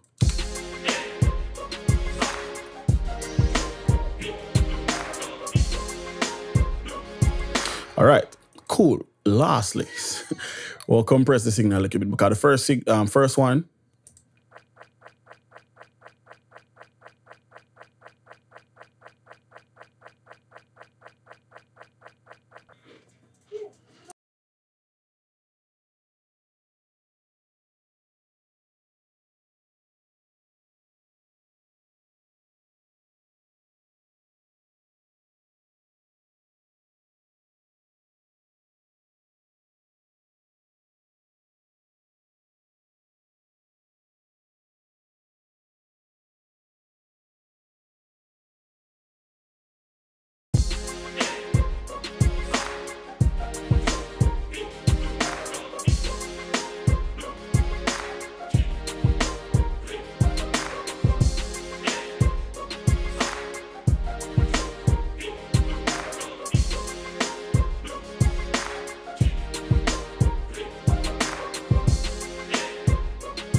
Swear to blood clot.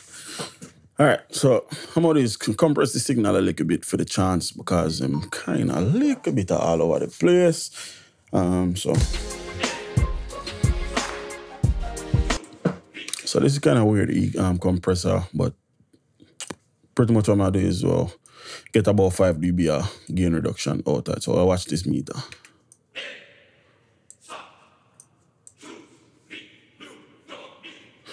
Input, the gain will turn up the input. Alright, cool. Alright, so now we'll go fully slow because I want. No, fully slow, sorry about that. Other way.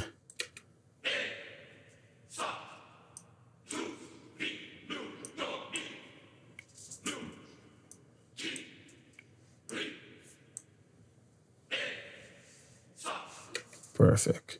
Alright, so for whatever, let's go back now.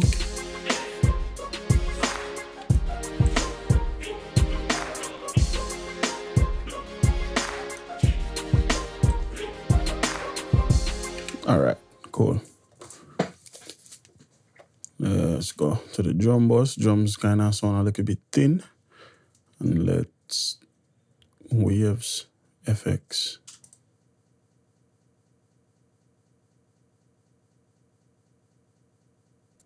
Oh yeah, man, and well, Angie, do your thing. You're dangerous, you fuck, I love them, your blood clot.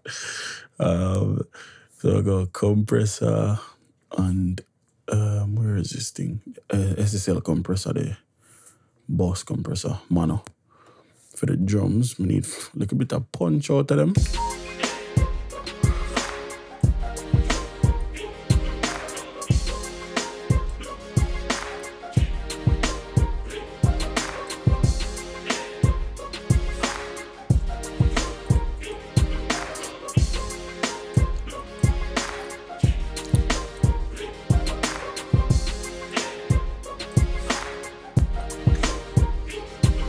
Alright, so you notice we're up there, around 5 minus 5 right now, so that make me know it's like time for kind of scale back volume-wise, so that's exactly what I do. Just drag down the fade of them. Now for lower none individual. You know what I mean? We just bring back everything and get a more control out of the thing, so that's good. So, moving on. Like I said, we have the choir, not the chorus. I want these ladies, so watch them all do for this. Watch how heaven open up in front of you. So I draw on the reverb first. Alright, so I have them on a real instrument. So what we do first, let's take this channel, let's route it to this channel by itself. So we'll go route to this track 1, route to this track, and route to this track. And this is where music just get fucking crazy. So let's rename all 3 of these. So let's rename, we'll go choir, X, and then we'll put, no, actually I'll just put VOX and delete the capital. We don't make them pink for the ladies. Cool, separate them from everything else. I don't really need to add a separator to all 3 of them. Just want to add a separator to 2 of them. Turn that off, turn on this. So firstly, let's take these 2, drag them all the way down. So this channel right here is the natural, untouched, unedited vocals, right? So first, we'll turn up this, which is the original. We'll kill the reverb in this. Oh, not the reverb, I'm fucking tripping. We'll kill the bass. We'll take out all bass out of the choir. So I got reverb, EQ.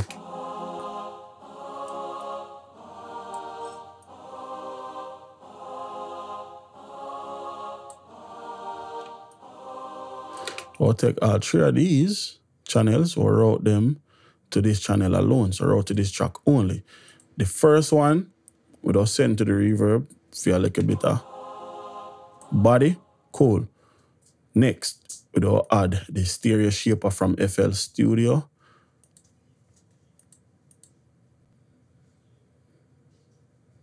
We'll add just a little smidgen on it. If we spread it, like I said, we want the sound big, you know what I mean? And then we'll turn this down. So these are the first part. Cool. Bring in the second one. Notice how it kind of seem like the two of them are sound like it get dark. The reason for that is phase cancellation. I'm going to play the same frequency. We cannot have that. So what we'll do is we'll add a plug-in on it. We'll go eventide, delay, and we'll go, I'm not going to use the H3000. We'll use the 910. Or should I use the H3000? No, I might just use the dual, the 949. So what this do is it delay the vocals in a milliseconds, right? So if you listen to this, remember this is the same vocals, it'll play the same exact vocal. And listen to how, you know what I mean, nasty it sound. I mean, sound muddy. So all I do is come, we'll go vocals, and then we'll go vocals sweet now. But we'll switch through them. We might not like this, so we'll switch through them. All right, so it's off right now. Notice how it get big.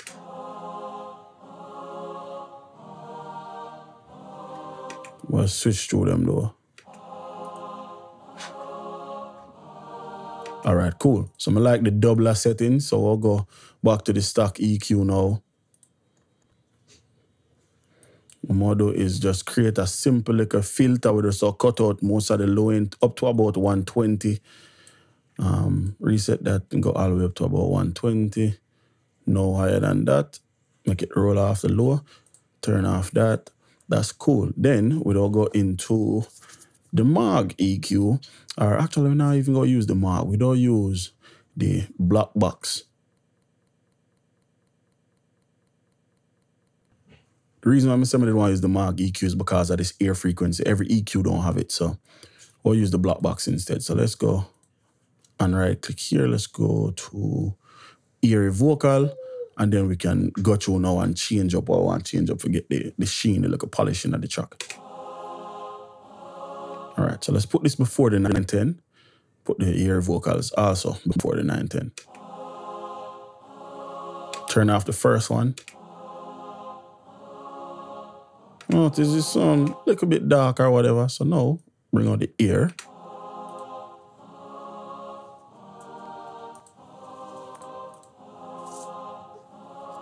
Take the pen tool, turn that down, turn up the triode, turn up the saturation.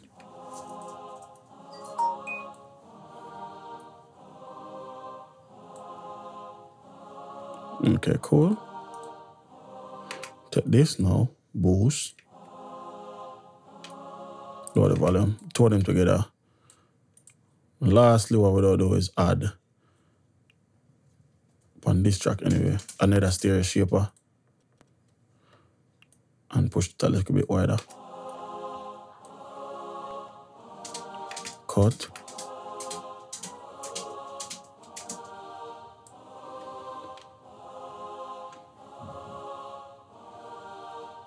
Back into the track.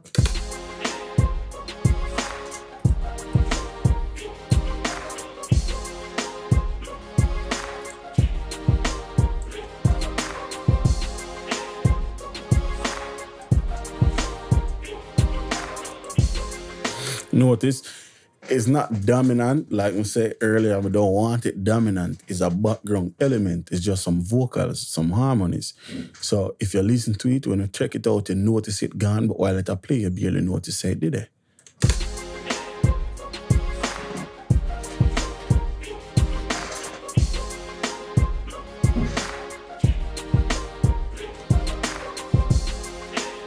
Which is exactly what we are going for. Now we have 3 channels of it. So what we don't do with the last channel is literally just nothing but tapping. So just straight sheen, straight brightness, nothing but tapping on the last one. So the first thing what we don't do is cut out any sort of bass. And when we mean any sort of bass, we mean anything below 1,000 can vanish instant. So let's go. Cut and not even roll off. We cut it out. No smooth curve, rough curve. We go all the way up to 1,000. So we don't want nothing but tweeter, pretty much. Sweetness, you know. solo it.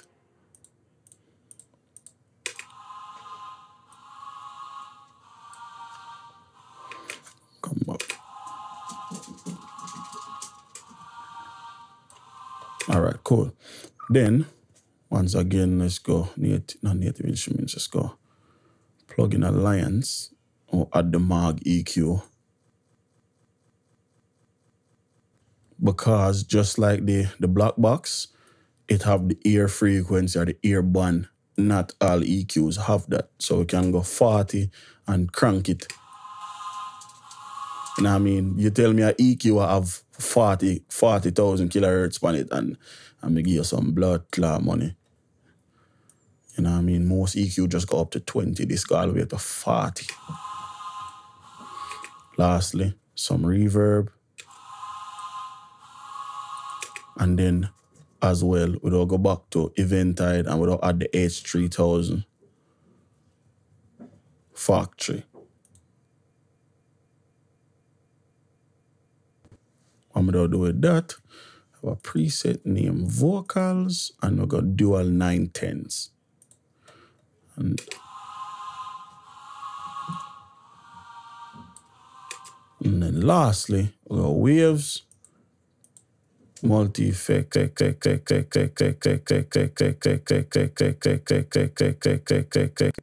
We'll look for the S1 imager, right? That's all.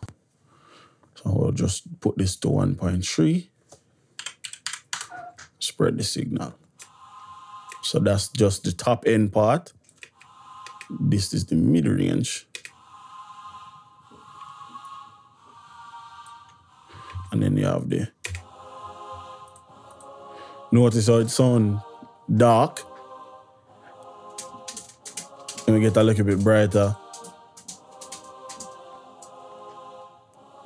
And then we get brighter. So in the track,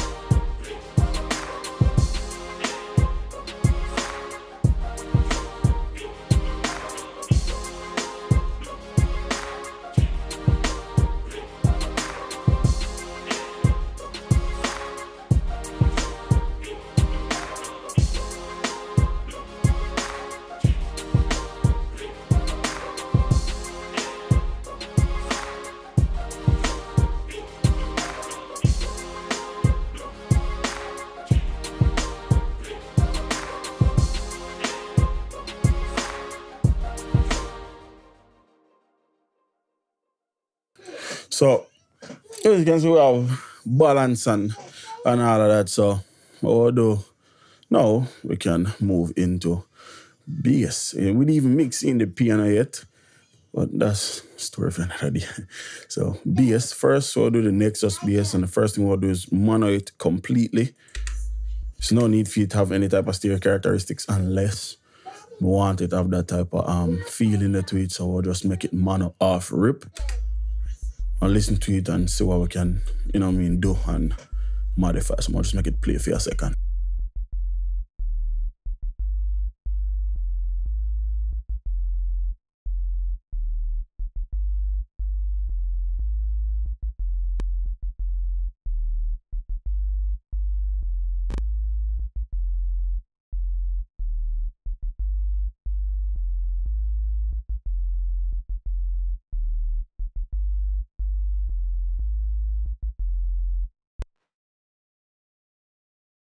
So what we can do about it. Firstly, we'll come to the bass track here. So we need the Fab Filter Pro C2. Reason being, we're sidechain it, so we need that immediately.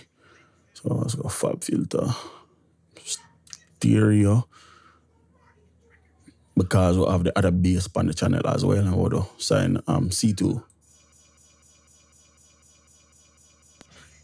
Alright, so now let's make sure so we have it linked up the right way. Let's go processing, go under processing, and then go stereo and click drum. So we have the drum bus now routed to the bass. So anytime the bass play, the drum duck it, and what this do is it make the bass get out of the way and the kick come through more. You know what I mean? So notice how if we turn on the bass, or not turn on the bass, but turn on the boss. So let's if we turn on the bass.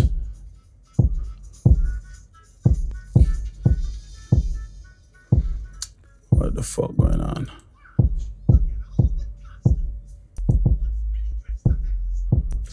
What the bumbo clout are going on so?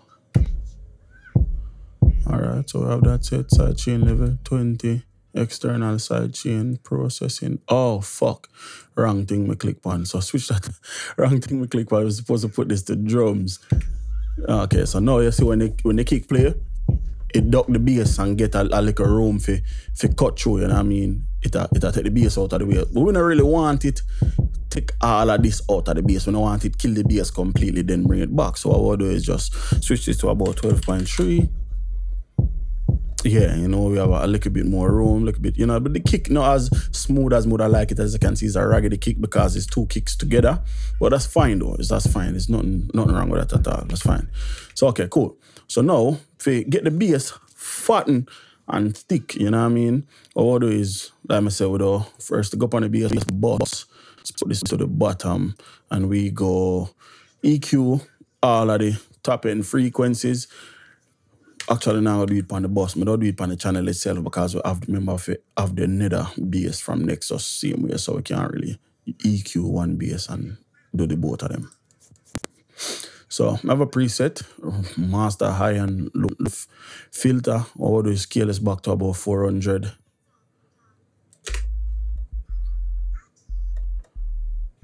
And if you listen, we'll take out a little bit of the body, but at the end of the day, anything below 30, we don't need it, so that's fine by me. On the meter, I notice it mine about 19, minus 19 dB. That's fine as well. So if we bring in the second bass, and another thing we'll do is we go add reverb to it. Yes, a little bit of reverb go a long way.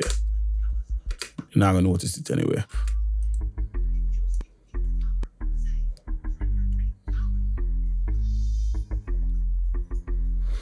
Alright, so I like the Nexus bit because it get a good characteristic to it. It have a nice flavor to it, you know what I mean? Some others more put the black box on the bus. So now we kind of process both of them together, and what I do is more just pick a mix bus settings from the presets. Notice how the bass just get fat up, you know what I mean? And just they just gain a presence to it or add some ear to it. So if we turn it off, you know what I mean? Then if we crank it, the bass just come stiff and just tighten up and just get a little bit more present and a little more presence to it. So that's fine. So now, next what I'll do, we'll come to this, when I have saturation mark over here, so to the right, and what I'll do is insert some sort of saturation plugin, and the one I go for is one I actually just never used for a while and just come back across it the other day. It's called Punish.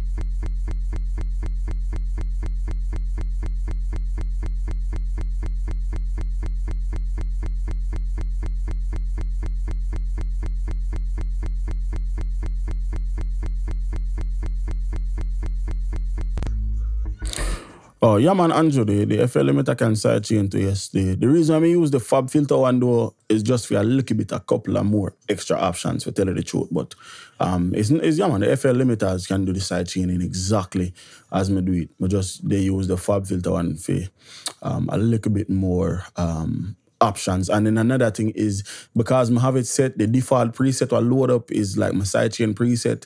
It's just more convenient for me just grab it, you know what I mean? And it's just some kind of just, it's like clockwork. So it's like once I think sidechain, I hit my almost automatically think about. So that's another reason why I use it a lot of the times.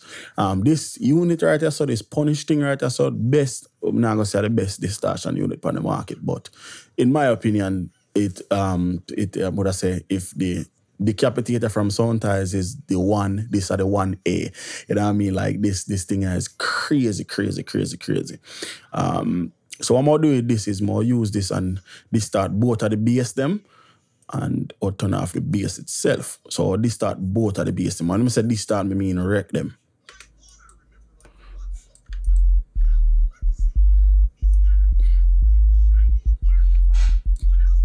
So I just create a preset the other day when I use when I create the drum kit. So I go here, so I go under bass, and it should be something underneath these. I don't remember which one of them I put it in. Oh, bass, yard vibes.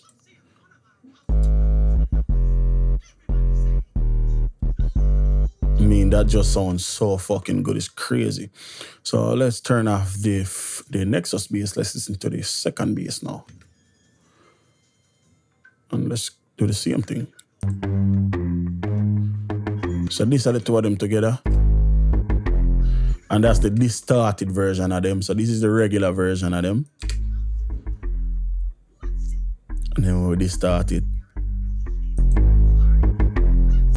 Cool. So what we don't do with that, we don't take that, we don't run that through a compressor. And the compressor I'm going to run it through is a FET style compressor, which is the LA3A.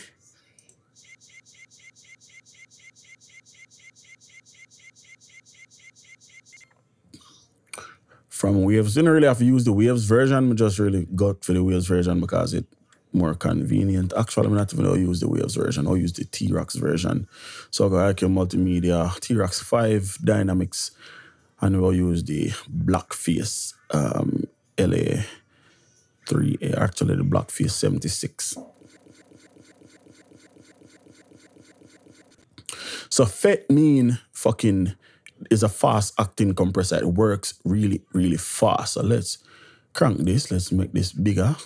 And this is one of the things I'm really like about a lot of them new plugins that you can large up the interface and not lose no quality. Like this just looks beautiful. Fucking amazing. So we'll turn off the original bass, the dry signal pretty much. And we'll work on the wet signal. So we want to squash the wet signal pretty much. Like literally, no joke about it. We want to wreck it. You know what I mean? I'm not talking about compression wise. So we'll look for anywhere from 5 to 7 dB constant compression. No let up at all. So we'll make this attack fast as fuck. So this is a slow attack. So we'll make this fast. Now, the threshold on them type of compressor here is set. So you have to increase the input gain to get compression. So we want a really fast attack, like me say, and we want a really, really slow release. As far as ratio, we don't set this to all. So we light up everything. And like me say, we want to wreck the signal. So let's get some compression going. If you have your volume high, turn it down.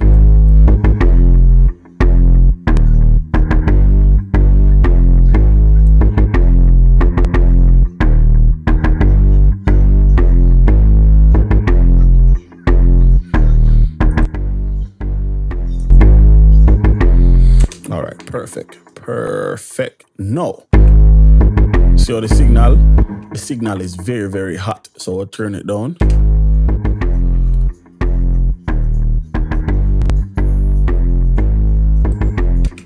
Then lastly, we'll add the L2 from Waves.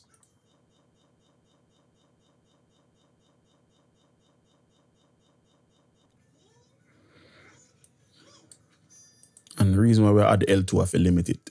Literally, if you cap it. So let's go L2 stereo. And I just learned a trick about this L2, really. I'll probably do a video on it anyway, but we'll just limit this.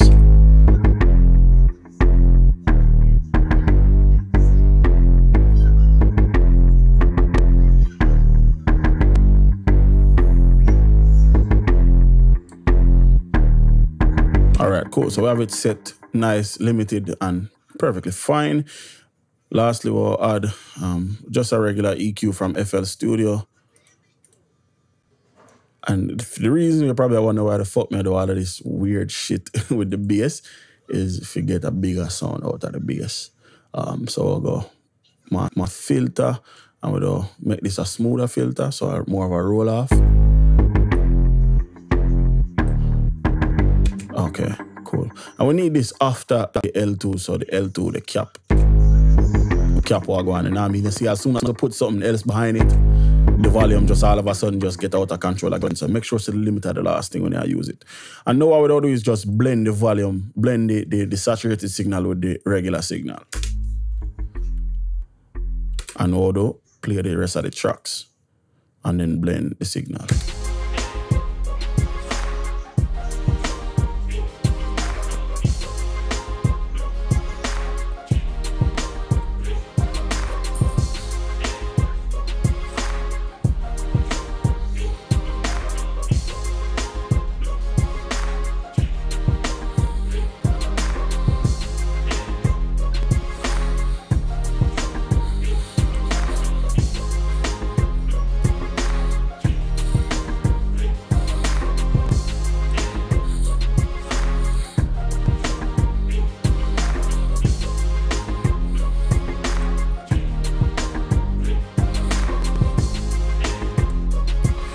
So without the saturated signal, it's as if it's nothing there.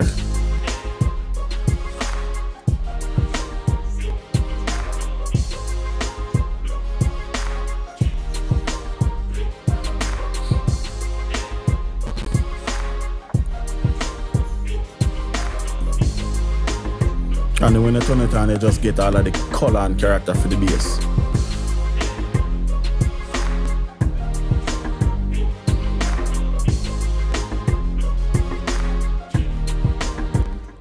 Cool. You're actually right, bro. See, the thing is, and this is fucking crazy, bro.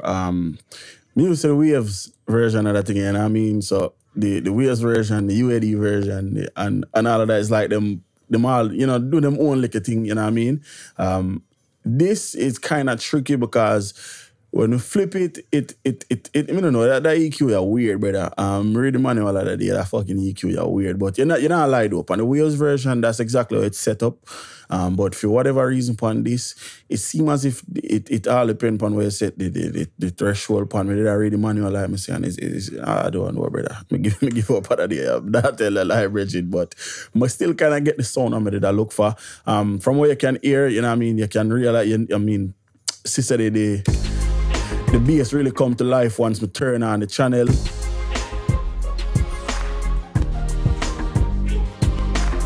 Now, I mean, probably a little bit too much. We can always fine-tune that afterwards. So now if we look back on the meter, they're about -5, which is cool. So that just make me know say a time for we kind of, you know, ease back on the fade of them a little bit.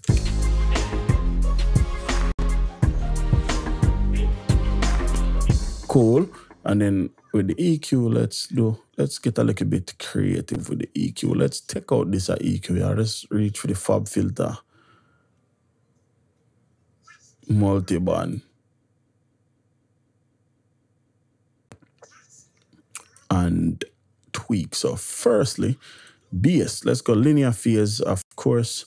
And for the bass, we look for around 100 to 200 we'll do. Fast attack, but as equally fast release.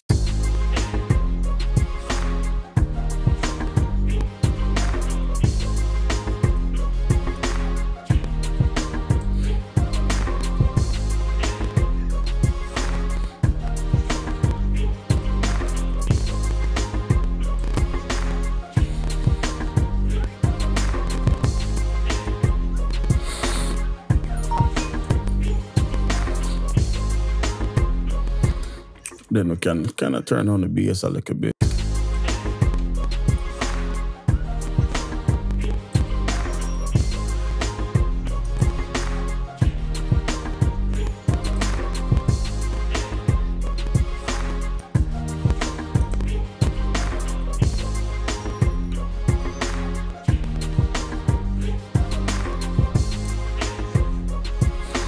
Cool. So the only thing left is the piano, which is pretty simple. I only have one mix pianos.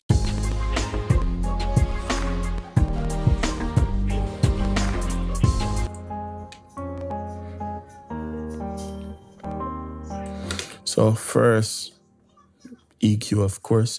This EQ is a Waves EQ.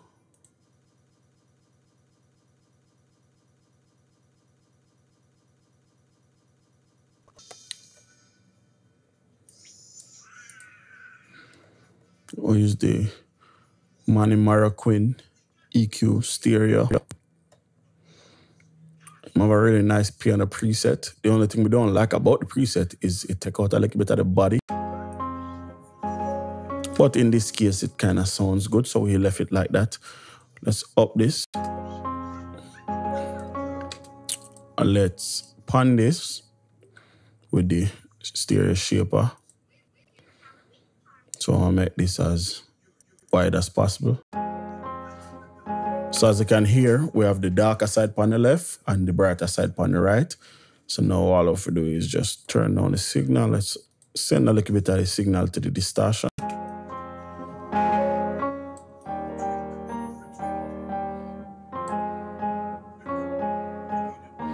So if we turn off the, so that's the distorted signal right there. So if we listen to everything together,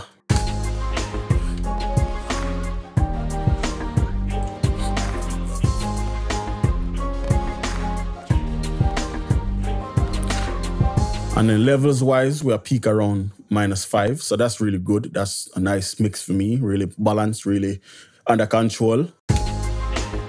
Can hear everything, you know, the snare, like I said earlier, when anything get buried and you want to adjust it, you just, you know, keep mixing, keep going, adjust when you have everything on a level where you really like. So now we can start fine tune and see and pick out anything while lower and bring them up in terms of volume. And because we are peak out at -5, we still have a dB of room where we can work with. So we have the 2 snare right here, so we can just bring them up in volume.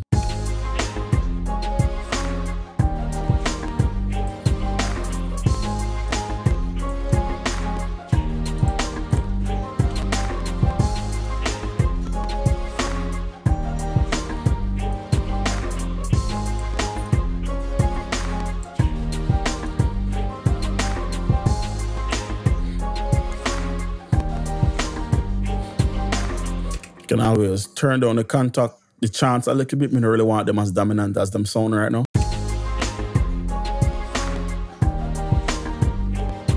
Yeah. We can also take out instruments and listen to certain instruments and see. So if we take out the choir,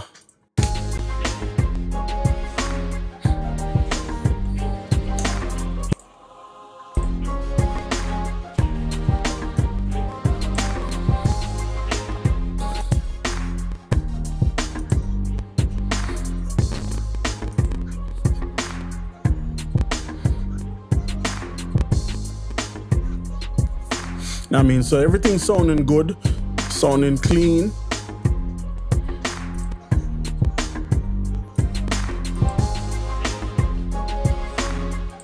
So if we do a quick little, you know, run through, or like a recap of everything.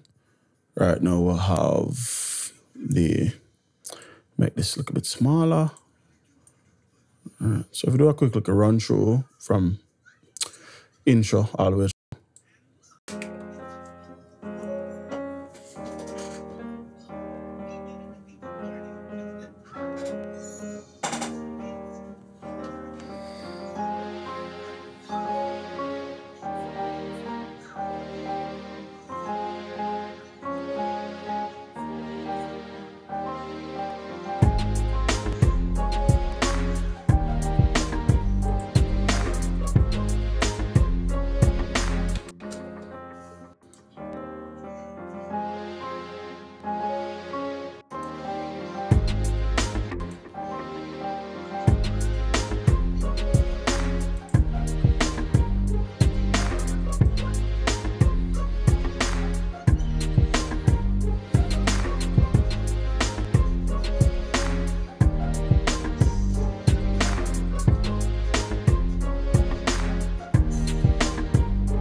Cool, so we can hear everything. Well, me can hear everything, depending on why I listen to your mind. I can hear everything, but can hear everything clear. You know, a lot of the instruments are cut through exactly. If you answer your question from earlier, Andrew, one that I don't think is, was it Andrew that asked me about the bass? You can do what me do, which is do the bass, mix the bass, and then add some level of saturation underneath the bass, just to help the character of the bass stand out a little bit more, you know what I mean? A lot of the times that will work. This track is far from done. Typically, once I'm done, because I have everything done right now, I'm going to start work on the mix bus, you know what I mean? And the first thing on my mix bus always is an EQ. Unfortunately, I will not be able to do that in the video because I know the computer and my audio hear like a cracks in the audio. So I'll just see if this, I'm not even sure what the fuck to call it. I don't even know what to call this thing. But whatever. That's pretty much the whole process from start to finish. I build it, mix it. I only think we're going to do a master it or whatever. But any question, please feel free to type them. Right now, Andrew said arrange it. So because that now go take nothing out of the CPU, that's no problem for do that, bro.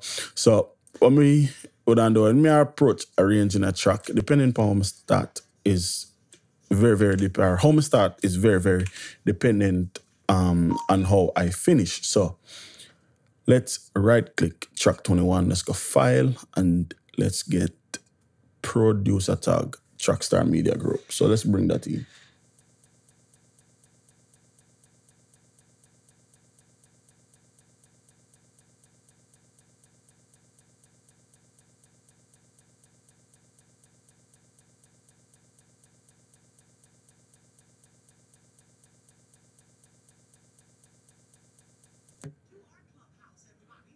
Okay. I swear, data is, boy, my data can run over me. All right, so I'm bringing in producer tag. Which, yes, this is part of the arrangement process. Is the last thing. I always like nowadays, I like to get its own channel. So let's go and drop it here and bring it down. Let's get rid of the mixer. I don't really need it. Actually, let's link it to the mixer track first.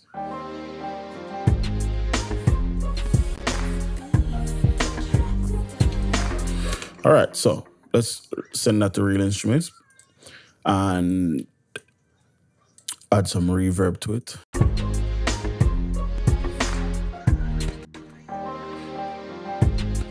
Right here. Start the verse always. All right, so if you listen to it, like a bit of covered up, so you just add a little bit of saturation underneath. You know what I mean? And it just help it to just bring out the character and make it stand out. So add a little bit more.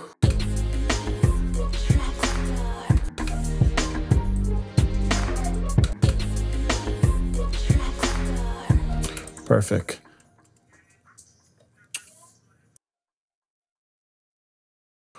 So let's get rid of the mixer now, because we're really done with it. So let's start putting the track together. So we have the verse here. Let's go back for the intro. So let's go Alt-T intro. We have that, just an introduction to the track. Second piano. Probably can bring in the hi-hat every now and then.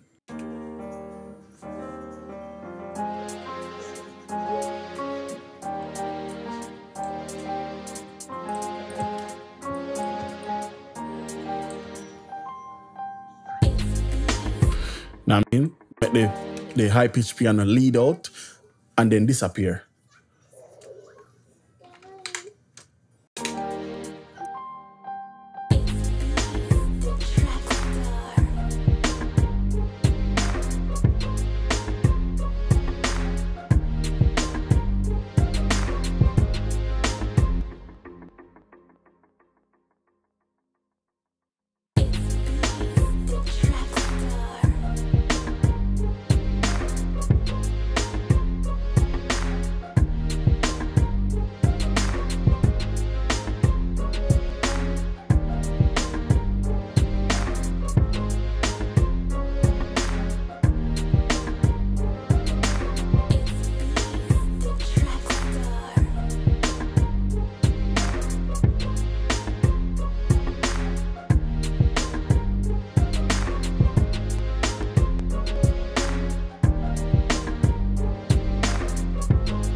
All right, so this. So when I come in, now, a lot of times what I'm gonna do is I build all the way through. So, and it's a good practice actually. So you don't have to just come out in a verse with everything. You can slowly build. You know what I mean? So we have the hi-hat in the intro, so we take it out for the verse. And that just be a simple like a mellow, like a mood, you know what I mean?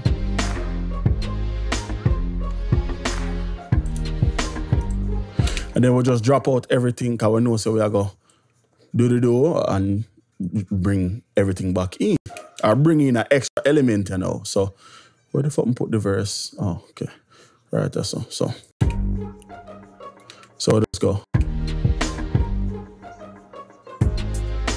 Now I mean, so now we bring in the piano come in as well as the hi-hats come in. So we could have probably take out the young chop snare for this part of the track, right?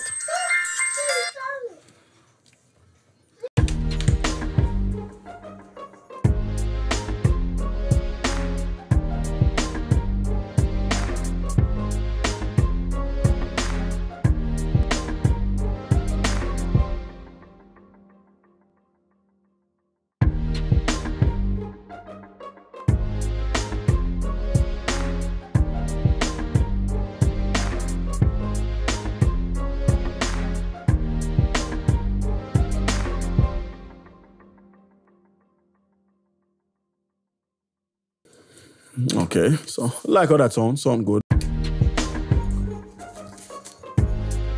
Like I said, we're bringing in the piano, we're bringing in the hi-hats, we take out the snare, the young chop snare at that. So what we'll do is just copy the same exact thing and now we'll get a little bit creative with it. So we'll take out the hi-hats for the first part, but also they'll cut out and make the snare drop by itself for the first part. Or for the first one anyway. If we can find the snare. I think I cut the wrong things, you know, but we fix that. So we'll go. All right, so by accident, I cut the wrong thing, but I end up like it, so I'll keep it.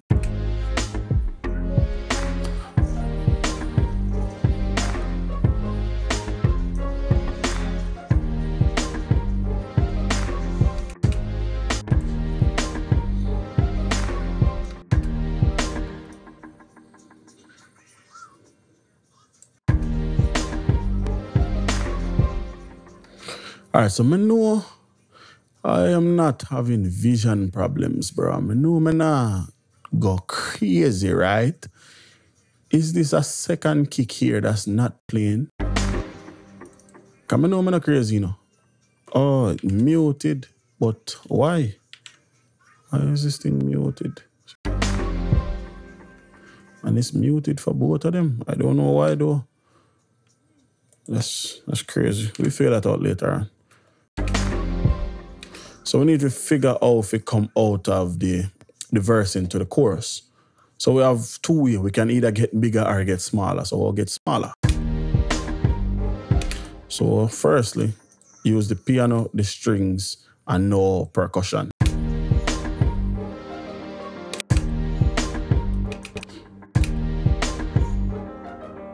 All right, let's take out that. Let's use the stereo clap. Cool, and then we'll go into the chorus. Now, later on, when we go back and do or whatever, but I'll add some transitions and all of that, but not right now. Right now, just a lay it out. So let's rename this RUS. Boy, I can't spell today, blood clot.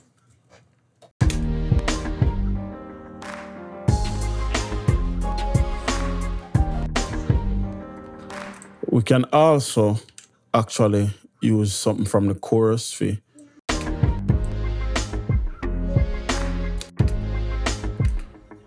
All right, so let's say we do this. Cut it and use the start and the end.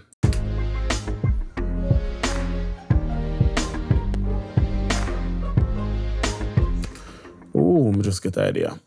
So let's get the knife tool, F3. knife, left click, right click, left click, right click, right click, left click, right click, right click.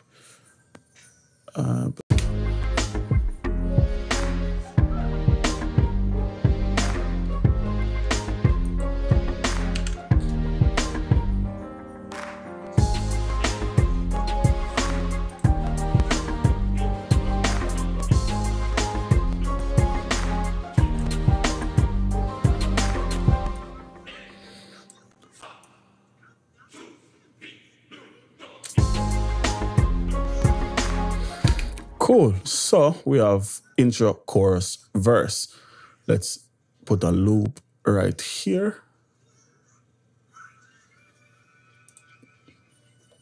So let's go from the top with everything. And I am going to maximize this meter. So I can just watch the levels and all of everything will go on. And focus on the comment section. So any question, feel free for ask, you know what I mean? We'll just take a listen while, you know, we answer all of the questions and all of that.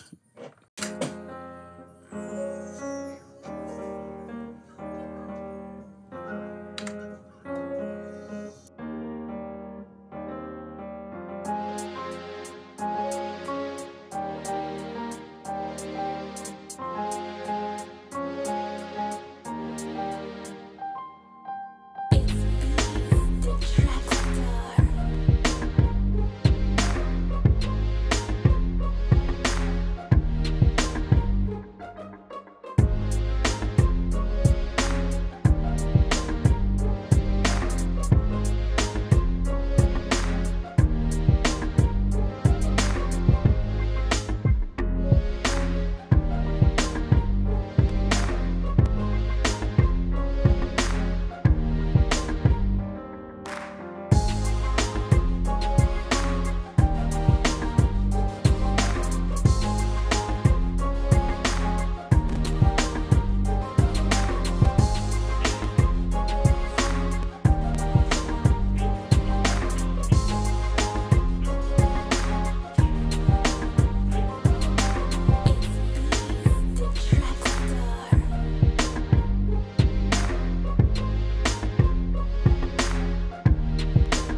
Yeah, bro.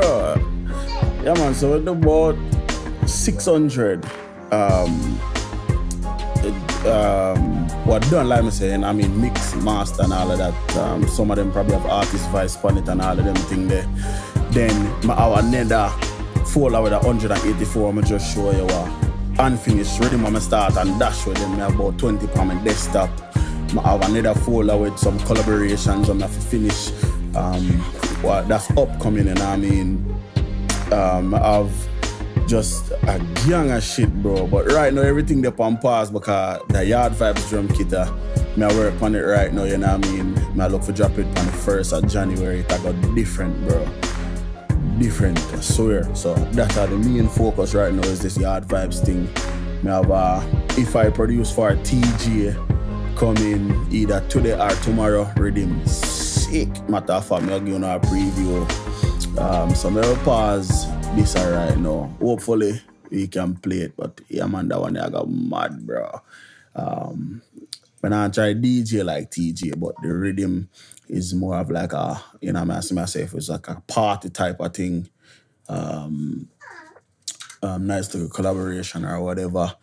So if this thing a load up or whatever, we can show that. But how it have blood cloud move. Okay, see it so. Right, that's the if I produce for a TJ. So these are the rhythm. The rough and mix, and I pay too much attention to the mix. Bro.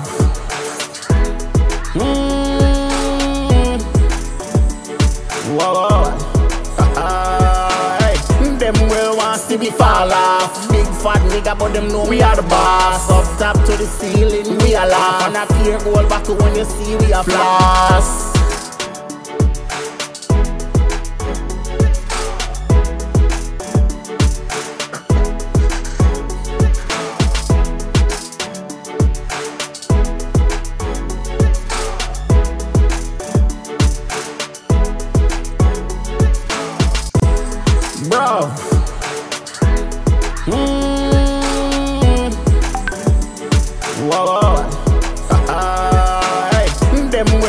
We fall off. Big fat nigga, but them know we are the boss. Up top to the ceiling, we are laugh. And I fear goal back to when you see we are floss. You know what I mean? So, like I say, think mad, brother, we have enough video on the way, you know what I mean? Enough. But these are the next one that will come if I produce for a TJ, you know what I mean? I have a squash, a second Phrygian king for the couple of the artists as well. I'm going to do the Mobile artist them first because we have to represent, you know what I mean, where I come from. Yes, I got Jamaica before. Jamaica, I'm born and grown, man. I only moved America when I was 16, 2007. So, I only there for about 10 years, bro. Like I said, I start with the dancehall thing late, you know what I mean. Mostly used to do trap. And if you look on the title of the video, say, I'm going to let me beat library and just type the word rhythm. I guess me only have about, probably, would I say about 300 dancehall, probably like dancehall rhythm. But them 300 rhythm, they get created in the space of like 2 years, like for real. Cause on my old channel, me used to go crazy, brother. Me used to 1 rhythm a day, you know what I mean, 2, 3 rhythm a day, mix, master and everything upload, but the channel get deleted and it kind of like fuck me up for a while. So I'm gonna just slow down or whatever, but me start with the dancehall thing late, brother. Long time I got yards, I'm not telling a lie. Right now, if I got yard, brother, things say I got a foreign country, cause the place different, brother. Every time mother send me a picture, just a different place me I look on for tell you the truth. But just like I said, Phrygian, when I first start out, I couldn't find nobody to help me, brother. Like, my father did always do music, but nobody never did it when I could say, I'm go watch a video and see if I can type in and find out how to do this. 1 and 2 man did upload them video on YouTube, how to do this, but nobody named the talk, you know what I mean? That was the big thing. Enough people used to upload video, like the one where I kind of remember the most is B Music, where I used to upload video my breakdown rhythm, but he never used to do like a rhythm where I show, yeah, or you create this or you create that, which is not theme fault. You can't fault him, but Me never could have find no help for real. And then me as a man, when me take it serious, me take it serious. So what me do, me sit down, me stop look up video and me start play around and figure my thing myself. So what me start do is me start watch hip-hop video. And then when me watch it and me learn it, me take it and translate it to dancehall, you know what I mean? And now to the point where I can take anything, translate it to dancehall. Like I said, the scale what I build already, man, what I do today is the Phrygian trap scale. That's pretty much trap music is built in that scale is dark, you know what I mean? It have a really dark mood to it. So things like that, I can take that and translate that to dancehall, you know what I mean? So a lot of help never did it for me. And I say, nobody never want to help me, but me never know how to turn to. And it's just, it was unfortunate, but I mean, I think me personally think it work out for the better because of that now, me start put more effort into it, you know what I mean? I mean, as a man, when I invest in a city, I invest fully. So I start put more effort into it. And once I start do that, brother, I see it just start pay off, you know what I mean? It start become rewarding. Like, me as a man where if me help somebody and put a smile on one face and him enjoy it and him learn something, then that good with me, you know what I mean? That's fine by me. And that me do it for, because I don't do it for no money, brother. I don't 100, 300,000 subscribers. I make no big money, you know what I mean? I'm just sit down and do my video. And if me teach a man sitting, if me help a man do something, then that's fine by me. I don't do it for try to get rich off it. If that's all happen, then that's all happen. I just do music because I enjoy it. And that's pretty much it, you know what I mean? If I not do music, then I FIFA me I play. If I not play FIFA me I do music or I do work. So music is just, it's fun, you know what I mean? Especially with dancehall because it's so hard to make it. It's just a hit and miss thing. It's either you make it or you don't make it, and money run dancehall. So hopefully things change or whatever, you know, bro.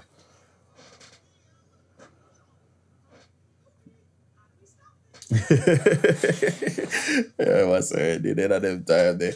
Yeah, brother, like I was saying, there's a learning curve in there, brother, and that's why I see me as a man me like constructive criticism, brother. So if you see me just like earlier when when me correct me upon the compressor thing, which is just simple thing because I use so much different compressor. It's normal, it's human nature. You don't make mistake. You say, yeah, and I saw the other way, you have it backwards. You know what I mean? I like constructive criticism, brother. You know what I mean? If I put up a video and you don't like it, tell me why you don't like it. Me is not a man with me though, yeah, bro, go suck your mother and don't tell me this and that. No, because nobody don't know everything, brother. And if me put up a thing and you have a better way to do it, me know.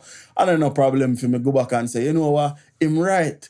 Because some of them learn. If me just stuck in my ways and say, yeah, I saw you do this and I saw you do that and you can't tell me nothing. You know what I mean? You're not going to learn nothing, brother. You know, just did it and I do the same thing and I make the same mistake over and over and over and over. And that is the thing that a lot of people need to learn.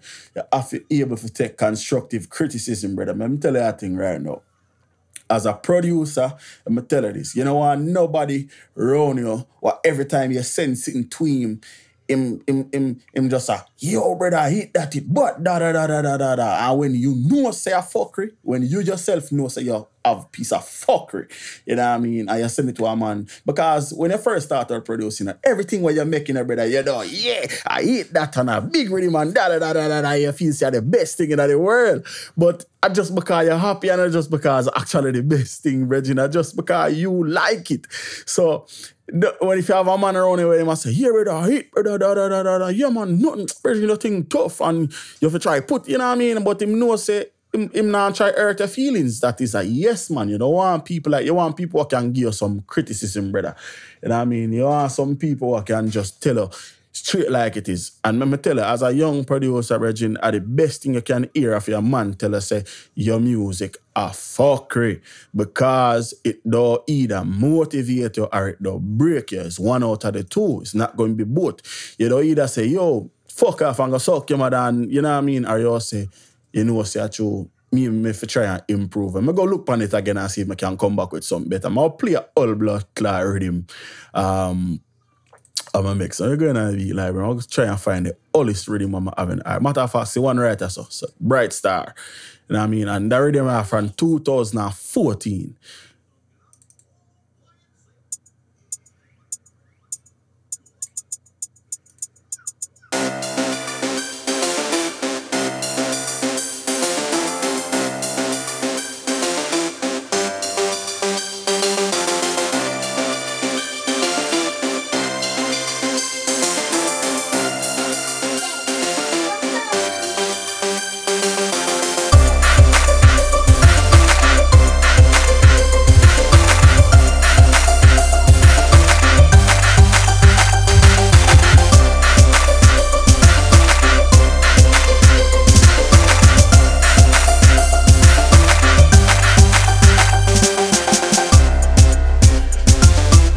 All right, so I'm listening to her already, right? As soon as I look on the waveform, I can say, yeah. Me just slap some plug-in on the master bus and say, I hit that it master. And I hit, you know what I mean? But at the time, and even right now, when I just turn it on my listen, I say, well, I'm this bad. But I just because I'm stuck in that ways. I know I say it can sound better. With all I want to know right now, I can go back and mix it over, but there's no need. Me like leave my rhythm them as is because it just show me how far me I come from, you know what I mean? So we pretty much I go from that. And if you look upon it, I can see say it just I squash it. Me just limit the fuck out of the rhythm. But at the time, I never know nothing about it, brother. 2014, me not really know too much about music. Then time me there, they run in a blood clot road, you know what I mean? They try to make money. So they not really focus on nothing. But we go from that way back in 2014 to sitting like this.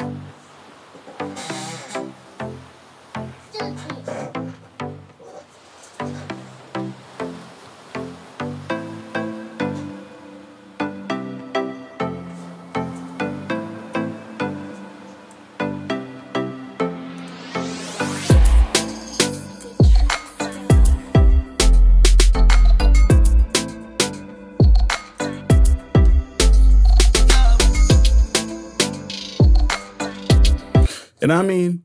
Just night and day. You know what I mean? I say it's just, is what it is. It's simple, brother. You go improve.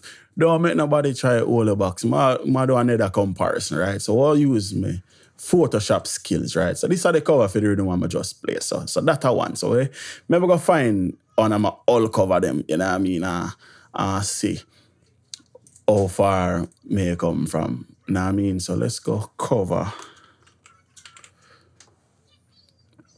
And just find an all rhythm cover, you know what I mean? So let's all right, so like this one, all right? What is that? Cool, it fit the track, you know what I mean? The rhythm in 15 minutes, yeah, you get the idea, get the theme or whatever. But no work never put in. I just get an image, drop it, put a background, put my logo, and put the words on top, which is fine, you know what I mean? But this, me take a bunch of individual not icons, but artifacts and make a quality cover. So the background is a money texture. Me have a treasure chest, me have a bag of money, me have a Rolex wrap around a bag of money, me have another Rolex wrap around that. Then me have the K. Everything was built individually, you know what I mean? But that's just a show from where I come from. It's just a learning curve. I learn over the years. Even if you look on the mix pan of track, this a track much more balanced. You see the little peaks for the snares and all of that. But this a track you have one big fat blob and I just rhythm. You see the only time your track's supposed to look like this. If you have vocals on it, because you have something more loud and all the way out, you don't really need no rhythm for the look like this. That means you crush your dynamics. So, I just, I say go. But we learn, we live, we learn, we learn, we live, we learn. Real, man. What's up, Brianna? I'm not here. Stop pulling your hair. Watch Mickey Mouse. Tell her that little girl like a drive me nuts the blood clot. But yeah, bro, so yes, I cut it out here. I say, like I say, there for WhatsApp all the while, man. Link me, Anybody can call me, When I'm not a celebrity, brother. When I be get on, no, man. So, yeah, until next time. Like I say, we don't know in more live stream again, but I have a couple of videos coming. I have a video I do on old school dancehall. I find the bass preset for old school dancehall and I do a video on it. So look out for that to see me. The Yard Vibes drum kit, I work on it. It'll come early 2019, I think January 1st, or the first week of January. I try for January 1st is when I drop it. You know what I mean? So until next time, it's your boy Itz-Beez-Da TrackStar and all my producer friends stay producing. Peace.